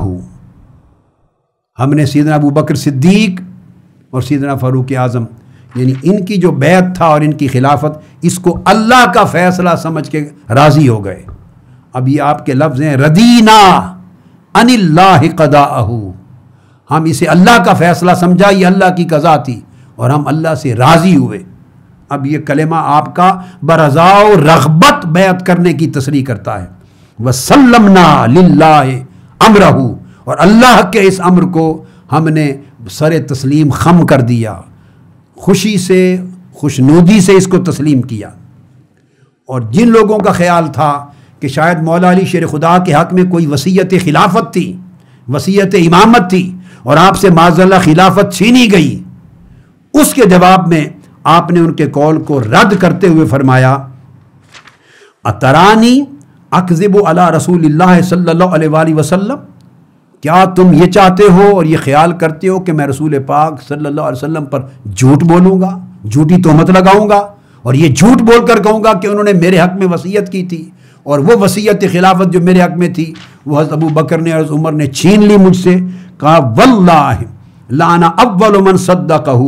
فلا اکون اول من کذب علیہ، خدا کی قسم میں علی وہ شخص ہوں جنہوں نے پہلے دن مصطفیٰ کی نبوت و رسالت کی تصدیق کی تھی، تو تصدیق کر کے میں ان پر جھوٹ بولنے والا کیسے بن سکتا ہوں؟ تم مجھ سے بیعت کا پوچھتے ہو کہ میں نے ابو بکر صدیق، عمر فاروق اور عثمان غنی ان کے ہاتھوں پر بیعت خلافت کب کیوں کی، کیا سمجھ کے کی؟ فرمایا فنظرت فی امری، جب سیدنا صدیق اکبر کی بیعت کا وقت آیا تو میں نے غور کیا امر خلافت میں، اپنے استحقاق میں اور اپنے معاملے میں غور کیا، اور میں اس نتیجے پر پہنچا فَإِذَا طَاعَتِي قَدْ سَبَقَتْ بَيْعَتِي، اور میں اس نتیجے پر پہنچا کہ اس وقت میری بیعت کا وقت نہیں ہے بلکہ دوسرے کی بیعت کر کے اس خلیفہ کی اطاعت کا وقت ہے، یعنی میرا اطاعت کرنا ابھی سبقت لے گیا ہے بیعت لینے سے۔ وَإِذَا الْمِيثَاقُ فِي عُنُقِي لِغَيْرِي، اور میرے گلے میں اس وقت جو عہد باندھا گیا ہے، جو ذمہ داری سونپی گئی ہے اور مجھ سے وعدہ لیا تھا حضور علیہ الصلوۃ والسلام نے یا اجماع امت نے جو ابوبکر صدیق کی بیعت کے ساتھ ہوا ہے، اس میثاق کا میں بھی پابند ہوں کہ اسی طرح بیعت کروں جیسے امر ہوا تھا۔ اب میں نے اس واقعہ کی پوری شرح آپ کو شرح ناج البلاغہ سے دے دی تھی، شرح ابن میثم البحرانی کی پوری شرح پڑھ کے سنا دی تھی اس مقام پر، ابن حدید کی شرح حدیدی سنا دی تھی، علی نقی فیض الاسلام کی شرح اس واقعہ کے اوپر پڑھ کے سنا دی تھی کہ مولا علی شیر خدا کی یہ جو بیان ہے، اس بیان کا مفہوم تمام علماء جو شارحین نہج البلاغہ وہ یہ بیان کرتے ہیں۔ تو مولا علی شیر خدا کا یہ جو کلام ہے، یہ کلام اس اصول کی تصریح کرتا ہے، اس اصول کی وضاحت کرتا ہے اور اس کی تائید کرتا ہے۔ اور یہ تصور کہ معاذ اللہ جو بیعت کی مولا علی شیر خدا نے جن حالات میں، یہ کہنا کہ دل سے اس بیعت پہ راضی نہیں تھے، یہ مولا علی شیر خدا کے ان تمام کلمات کی تکذیب کرتا ہے۔ مگر میں اس کنسیپٹ کو بھی انٹرٹین کرتا ہوں اور انٹرٹین کر کے اس کو بھی انالیسس کر لیتے ہیں۔ یہ کہنا کہ ظاہراً دفع شر کے لیے، حکمت و مصلحت کے لیے، یا وہ قول جو نامعقول قول ہے، جبر اور ظلم کے ساتھ معاذ اللہ بیعت کر لی مگر دل سے بیعت پہ راضی نہیں تھے، یہ قول مولا علی شیر خدا کے عقیدہ کے خلاف ہے۔ مولا علی شیر خدا کا فرمان یہ ہے کہ دل سے کوئی مانے نہ مانے، ہاتھ میں ہاتھ دے کر بیعت کرنا ہی بیعت ہوتا ہے۔ یہ تہمت لگانے کے مترادف ہے کہ دل راضی نہیں تھا، دل میں کچھ اور تھا، اوپر سے بیعت کرتے تھے۔ جب مولا علی شیر خدا رضی اللہ تعالیٰ عنہ نے حضرت زبیر کو خطاب کیا، جب آپ کی خلافت کا وقت آیا تو حضرت طلحہ اور زبیر آپ کو معلوم ہے بیعت کر کے مدینہ طیبہ میں جب بعد میں کوفہ کی طرف گئے تو دونوں ایک عرصے کے لیے منحرف ہو گئے تھے، جنگ جمل کا پورا زمانہ گزرا، بعد ازاں پھر طائب ہوئے اور دوبارہ بیعت کی تجدید کی۔ اس وقت مولا علی شیر خدا نے حضرت زبیر سے بات کی اور جب پوچھا کہ تم نے تو میری بیعت کی تھی، اب منحرف کیوں ہو گئے؟ تو حضرت زبیر نے جواب دیا اس وقت، اب اپنی انحراف کو سمجھے ایک جسٹیفیکیشن دینے کے لیے کہ میں نے دل سے نہیں کی تھی، اوپر سے کی تھی۔ اب یہ وہی سچویشن آ گئی جو معاذ اللہ مولا علی شیر خدا کو تہمت دی جاتی کہ دل سے نہیں کی تھی، اوپر سے کی تھی۔ اب مولا علی شیر خدا ان کو جواب دے رہے ہیں۔ آپ کا خطبہ نمبر 8 نہج البلاغہ، خطبہ نمبر 8 من کلام اللہ علیہ السلام فی دعوت زبیر انہ لم یبایع بقلبہ، عنوان ہی یہ ہے نہج البلاغہ کا۔ یہ ان کا کلام حضرت زبیر کے اس دعویٰ کے خلاف جو انہوں نے کہا انہ لم یبایع بقلبہ، کہ انہوں نے جو بیعت کی تھی اوپر سے کی تھی، دل سے نہیں کی تھی، ان کے اس قول کو رد کرتے ہوئے مولا علی شیر خدا نے فرمایا یزعم انہ قد بایع بیدہ ولم یبایع بقلبہ، زبیر یہ گمان کرتا ہے کہ اس نے صرف ہاتھ سے ظاہراً ہاتھ دے کر بیعت کی تھی مگر دل سے نہیں مانا تھا، دل سے بیعت نہیں کی تھی۔ مولا علی شیر خدا نے اس کے قول کو رد کر کے کہا فقد اقر بالبیعت، جب اس نے ہاتھ میں ہاتھ دے کر بیعت کرنے کو مان لیا، فرمایا وہ بیعت کا اقرار کر چکا، وہ بیعت ہو گئی، وہ بیعت ہو گئی۔ ودع الولیجہ، اور اب وہ دعویٰ کرتا ہے کہ دل میں کچھ اور چھپا ہوا تھا، فرمایا اس کے لیے تو پھر اور طریقہ ہوگا۔ جو بیعت کر دی تو فرمایا فقد اقر بالبیعہ، صرف اس جملے سے کہ میں نے ہاتھ میں ہاتھ دے کر بیعت کی تھی، دل سے نہیں کی، فرمایا اس کے اس بات سے اس نے بیعت کا اقرار کر لیا۔ تو نہج البلاغہ میں مولا علی شیر خدا کرم اللہ وجہ الکریم کا یہ جو ارشاد ہے، اس نے اصول بیعت بھی واضح کر دیا کہ اگر ہاتھ میں ہاتھ دے کر بیعت کر لی تو مولا علی شیر خدا فرماتے ہیں یہ اقرار بیعت ہے۔ اب جب وہ اصول حضرت زبیر کے حق میں قبول نہیں کرتے، وہ اصول مولا علی شیر خدا کے حق میں کس طرح کا یعنی کارگر ثابت ہوگا؟ یہ تصور کہ دل سے نہ کرنا اور اوپر سے کرنا، یہ اوائل دور میں 3 صدی ہجری تھی، ایک بہت بڑے شیعہ عالم تھے ابو محمد الحسن النوبختی، بعد میں ایک نیا فرقہ شیعہ نوبختیہ کا بن گیا۔ ان کی کتاب ہے فرق شیعہ، فرق الشیعہ، نجف اشرف میں چھپی ہوئی ہے، صفحہ 42۔ انہوں نے اس تصور کو رد کر دیا تھا اس 3 صدی ہجری میں، اور کہا تھا ان علی علیہ السلام سلم لہم الامر، سیدنا علی شیر خدا نے لہما یعنی حضرت ابو بکر اور حضرت عمر رضی اللہ تعالیٰ عنہما کی خلافت کو تسلیم کر لیا تھا اور راضی ہو گئے تھے ان کی بیعت پر۔ وَبَایَعَهُمَا طَائِعًا غَیْرَ مُکرَہٍ، اور ان کی بیعت پر راضی ہو گئے تھے بغیر کسی جبر و اکراہ کے۔ وَتَرَكَ حَقَّهُ لَهُمَا، چونکہ شیعہ عالم تھے نا، وہ سمجھتے تھے حق ان کا تھا، مگر ذرا عبارت سنیے، وہ کہتے ہیں خود خوشی سے اپنا حق ان کے حق میں دستبردار ہو گئے تھے۔ فَنَحْنُ رَاضُونَ، جب وہ خوشی سے اپنا حق چھوڑ کر ان پر رضامندی سے بیعت کر گئے تو ہم بھی اسی کے اوپر راضی ہیں۔ لا یحل لنا غیر ذالک، اب ہمارے لیے حلال نہیں کہ ہم اس کے علاوہ رضا کے علاوہ کوئی اور قائل کریں، اور کسی کو یہ اجازت نہیں کہ اب وہ سیدنا صدیق اکبر کی خلافت پر شک کرے۔ لا، اس لیے کہ الا ذالک وان ولایت ابی بکر صارت رشدن وہدن بتسلیم علی وریدہ، حضرت علی شیر خدا کی بیعت کر لینے اور اس بیعت پر راضی ہو جانے کی وجہ سے ابو بکر صدیق کی ولایت و خلافت ولایت راشدہ بن گئی اور خلافت ہادیہ بن گئی، اور چونکہ حضرت علی کی تسلیم بھی ثابت ہو گئی اور رضا بھی ثابت ہو گئی۔ یہ ان کی کتاب فرق الشیعہ، صفحہ 42، طبع نجف اشرف۔ تو یہ میں ان اقوال پر، یہ جو مولا علی شیر خدا کرم اللہ وجہ الکریم کا سیدنا صدیق اکبر رضی اللہ تعالیٰ عنہ کی بیعت کرنا، اس موضوع کو، اس نشست کو یہاں پہ ختم کرتا ہوں۔ انشاءاللہ اس موضوع کو ہم آگے لے کے چلتے ہیں، اور یہاں آخر پہ اس گفتگو کو ختم کرنے سے پہلے یہ بڑا امپورٹنٹ ہے، چونکہ اس نشست کو میں اس کے ساتھ ملا کے یہاں پر ختم کروں، یہ پورا تصور پہلے دن آپ کا بیعت کر لینا، رضا و رغبت سے بیعت کر لینا، اور صحابہ کرام کے اجماع کے ساتھ تائید کرتے ہوئے، توثیق کرتے ہوئے بیعت کر لینا، یہ وہ کنسیپٹ ہے جو مولا علی شیر خدا کے تصور خلافت کے اندر آتا ہے۔ باقی سارے اقوال مولا علی شیر خدا کے تصور خلافت اور عقیدہ خلافت کے خلاف ہیں، عقیدہ امامت کے خلاف ہیں جو سیدنا مولا علی شیر خدا کا تھا۔ اس لیے کہ نہج البلاغہ اور حوالہ یہ آخری، جس میں خط ہے حضرت امیر معاویہ کو لکھا ہے آپ نے، خط نمبر 6، جس کو میں کوٹ کر چکا ہوں، اب وہ ٹائم ہے اس کو دوبارہ ریلیٹ کرنے کا۔ اب یہ سارے اقوال سننے کے بعد اب مولا علی شیر خدا کے اس خط کو پڑھیے دوبارہ اور سنیے۔ آپ نے حضرت امیر معاویہ کو خط لکھا جب وہ آپ کی بیعت خلافت نہیں کر رہے تھے، الگ حکومت کا اعلان کر دیا تھا۔ لکھا انہ بایعنی القوم الذین بایعوا ابا بکر و عمر و عثمان، انہی تمام صحابہ نے اور قوم نے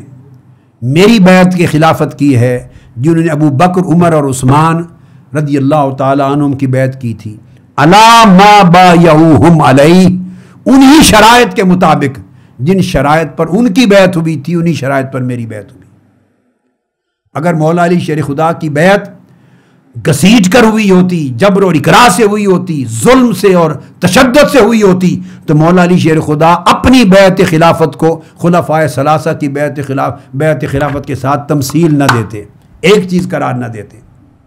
اور پھر فرماتے ہیں میری بیعت چونکہ اسی طرح منعقد ہوئی جس طرح ان کی منعقد ہوئی تھی، لہٰذا نہ کسی حاضر کو اب انکار کا اختیار ہے، نہ کسی غائب کو میری بیعت خلافت رد کرنے کا انکار ہے۔ اور پھر اصول خلافت و امامت بیان کرتے ہوئے فرماتے ہیں وَإِنَّمَا الشُّورَىٰ، یہ خلافت کا فیصلہ کرنا، کسی کو امام اور خلیفہ بنانا، یہ شورا کی ذمہ داری، یہ شورا کا اختیار ہے۔ اور انما الشوریٰ للمہاجرین والانصار، اور شورا مہاجرین اور انصار پر مشتمل ہوتی ہے۔ آخری جملہ سمجھنے والا ہے، فرمایا فَإِنِ اجْتَمَعُوا عَلَىٰ رَجُلٍ وَسَمُّوهُ إِمَامًا كَانَ ذَلِكَ لِلَّهِ رِدًا، اگر مہاجرین اور انصار صحابہ کی شورا، صحابہ کرام کی بار سب مل کر کسی ایک شخص پر متفق ہو جائیں اور اسے امام کا ٹائٹل دے دیں، سموہ امامن، یہ کہہ دیں کہ یہ ہمارا خلیفہ و امام ہے، مولا علی شیر خدا کہتے ہیں وہی من جانب اللہ بھی خلیفہ اور امام ہوتا ہے۔ گویا اللہ کسی کو مامور نہیں کرتا خلافت و امارت کے لیے، اللہ کسی کو مبعوث نہیں کرتا انبیاء کی طرح، اللہ کی نص کسی کی امامت و خلافت مقرر نہیں کرتی، رسول کی وصیت کسی کے امام اور خلیفہ ہونے کی تعیین نہیں کرتی، یہ امر منصوص نہیں ہے، یہ امر شورائی ہے۔ صحابہ کرام کی شورا، مہاجرین و انصار جس پر متفق ہو کر خلیفہ اور امام کہہ دے، لفظ امام ہے، وہی امام ہوتا ہے۔ تو اس کا مطلب ہے وہ تصور امامت جو ہمارے اہل سنت کے ہاں ہے، وہی عقیدہ امامت مولا علی شیر خدا کا تھا۔ مولا علی شیر خدا اگر امام کو منصوص سمجھتے تو اس امام کا تقرر شورا سے ناجائز قرار دیتے، کہتے کہ امام تو اللہ کا مقرر کردہ ہوتا ہے نبی کی طرح، امام تو رسول کی وصیت سے مقرر ہوتا ہے، شورا کون ہوتی ہے کسی کو امام بنانے والی؟ مہاجرین و انصار صحابہ کون ہوتے ہیں کسی کو امام مقرر کرنے والے؟ اس کو رد کر دیتے۔ خط لکھ رہے ہیں مولا علی شیر خدا اب جبر و اکراہ کے دور میں نہیں، معاذ اللہ استغفر اللہ، وہ جو دور جس کو جبر اور ظلم کا دور کہا جاتا ہے وہ تو وصال فرما چکے۔ مولا علی شیر خدا خلیفہ ہیں، حکومت ان کی ہے، سلطنت ہے، تخت خلافت پر بیٹھے ہیں اور مدینہ میں بیٹھ کے خط لکھ رہے ہیں۔ اب کس کا ڈر؟ اب کون سا دفع شر؟ اب کون سی مصلحت؟ اب کون سی گھبراہٹ معاذ اللہ؟ اب کون سا تقیہ؟ اب تو کوئی ماحول نہ تقیہ کا، نہ مصلحت کا، نہ دفع شر کا، نہ حکمت کا، نہ خوف و ہراس کا۔ اب تو خلیفۃ المسلمین ہیں، تخت پر بیٹھے ہیں اپنی سلطنت میں، اور خط لکھ کر حضرت معاویہ کو حقیقت خلافت سمجھا رہے ہیں، حقیقت امامت بتا رہے ہیں۔ اگر حقیقت خلافت و امامت میں نص الہیہ ہوتی، یا رسول کی وصیت ہوتی، یا تعیین من اللہ، تعیین من الرسول ہوتی، اور صحابہ کے مقرر کرنے کا کوئی دخل نہ ہوتا، تو آپ لکھتے کہ اے بھائی معاویہ میں امام ہوں، امام کو آپ یا صحابہ کون ہوتے ہیں مقرر کرنے والے؟ امام تو اللہ کی طرف سے مقرر ہوتا ہے، خلیفہ تو اللہ کے رسول کی طرف سے ہوتا ہے، وصیت سے میں امام اور خلیفہ مقرر ہوا تھا۔ سو تم اگر میری خلافت نہیں مانتے تو رسول کی وصیت کے منکر ہوگے، رسول کی تعیین کی خلاف ورزی کرو گے، یہ بنتا تھا مضمون، یہ لکھنا چاہیے تھا۔ مگر مولا علی شیر خدا ایک آزاد ماحول میں تخت خلافت پر بیٹھ کر جو خط لکھ رہے ہیں، بتا رہے ہیں کہ یہ فیصلہ کسی کو امام اور خلیفہ مقرر کرنا یہ حق ہے شورا کا، صحابہ کرام کا، مہاجرین و انصار کا۔ فَإِنِ اجْتَمَعُوا عَلَىٰ رَجُلٍ، جب کسی ایک شخص کو اپنے اندر اس پر اجماع ہو جائے وَسَمُّوهُ إِمَامًا، اور اسے امام کا ٹائٹل دے دیں یہ ہمارا امام و خلیفہ ہے، کَانَ ذَلِكَ لِلَّهِ رِضًا، وہی امام اللہ کی طرف سے ہوتا ہے، وہی اللہ کی طرف سے خلیفہ ہوتا ہے۔ یہ قول مولا علی شیر خدا کا نہج البلاغہ خط نمبر 6 دے کر اب اس کی شرح علامہ ابن میثم بن علی البحرانی وہ بیان کرتے ہیں شرح نہج البلاغہ میں صفحہ 353 پر جا کر اسی خط کی شرح کرتے ہوئے شرح کتاب لہو الی معاویہ ومنعہ عن الخلافہ، اس میں لکھتے ہیں کہ یہ آپ نے حاصر للشورى، امر خلافت کو شورا میں محصور کر دیا مولا علی شیر خدا نے، حصر قائم کر دی، والاجماع فی المہاجرین والانصار، اور شورا کو محصور کر دیا مہاجرین و انصار کے اجماع کے ساتھ محصور کر دیا۔ کیوں؟ لأنہم اہل الحل والعقد من امت محمد صلی اللہ علیہ وسلم، چونکہ یہ انصار و مہاجرین یہ امت محمدی کی اہل حل والعقد ہیں۔ فَإِذَا اتَّفَقَتْ كَلِمَتُهُمْ عَلَى حُكْمٍ مِّنَ الْأَحْكَامِ كَاجْتِمَاعِهِمْ عَلَى بَيْعَتِهِ وَتَسْمِيَتِهِ إِمَامًا كَانَ ذَلِكَ إِجْمَاعًا حَقًّا وَهُوَ عِندَ اللَّهِ تَعَالَى۔ یہ علامہ ابن المیثم البحرانی نے اس کی شرح کی، انہوں نے کہا کہ وہ جب شورا صحابہ مل کر کسی پر متفق ہو جائیں، کلمہ پر، کسی رائے پر، جیسے کہ اجتماع کر لیں کسی ایک کی بیعت پر اور اس کو امام اور خلیفہ ڈکلیئر کر دیں، تو وہ شرح میں لکھتے ہیں کہ حقیقتاً وہی امام اور خلیفہ ہوتا ہے، اور یہ اجماع حق ہے، شریعت میں حق ہے، وہ رضا اللہ، اور یہی اللہ کی رضا ہے، اے مردی لہو، اللہ کی رضا اسی میں ہے، کیونکہ یہ ہوا سبیل المؤمنین الذی یجب اتباعہ، کیونکہ یہ مومنوں کا راستہ یہ ہے جس کی اتباع کرنا، پیروی کرنا شریعت میں واجب ہے۔ تو انہوں نے اس کو اللہ رسول کی سنت بھی کہا، اجماع حق بھی کہا، سبیل المؤمنین کہا، اور کہا کہ اس کا اجتماع کرنا واجب ہے۔ یہ وہ موقف ہے سیدنا صدیق اکبر رضی اللہ تعالیٰ عنہ کی بیعت کا جو مولا علی شیر خدا نے کی۔ یہ جو آخری قول جس کو کوٹ کیا، جو اہل سنت اور اہل تشیع دونوں کی کتابوں میں اتفاق اور اجماع کے ساتھ منقول ہے، اور نہج البلاغہ جس کی شرح اور جس کی تائید کرتی ہے نہج البلاغہ، یہ صحیح قول ہے۔ بقایا جتنے قصے کہانیاں بنائے گئے ہیں وہ زیب داستان کے لیے، اپنے من گڑت موقف کو تائید اور تصدیق کرنے کے لیے اباطیل ہیں، مکذوبات ہیں، وہ خلفائے راشدین، صحابہ کرام، اہل بیت اطہار کی شان میں تنقیص اور گستاخی کے لیے غلط لوگوں نے گھڑ کر روایتیں، سندیں بنا کے کتابوں میں داخل کر دیں۔ سو دوستان محترم، ان تمام واقعات کو جو قرآن و سنت اور مولا علی شیر خدا کی ان تعلیمات کے ساتھ ٹکراتی ہیں ان کو رد کر دیں، اور اس قول اصح کی طرف آئیں جس پر سیدنا علی شیر خدا کا بھی حکم ہے اور جس پر جمیع اہل سنت اور اہل تشیع اکابر علماء اور کتب کا اتفاق ہے۔ آج کی گفتگو یہاں پہ ختم کرتے ہیں، اور اس کے بعد انشاءاللہ تعالی اگلی نشست میں کچھ تھوڑا سا اس کا مختصر سا مزید تذکرہ کر کے حدیث کرتاس جو کہ اسی سے متعلق ہے اس موضوع پر ہم بات کو شروع کریں گے، اور کوشش کریں گے کہ حدیث کرتاس کی بحث اگلی نشست میں مکمل ہو جائے۔ وما علینا الا البلاغ۔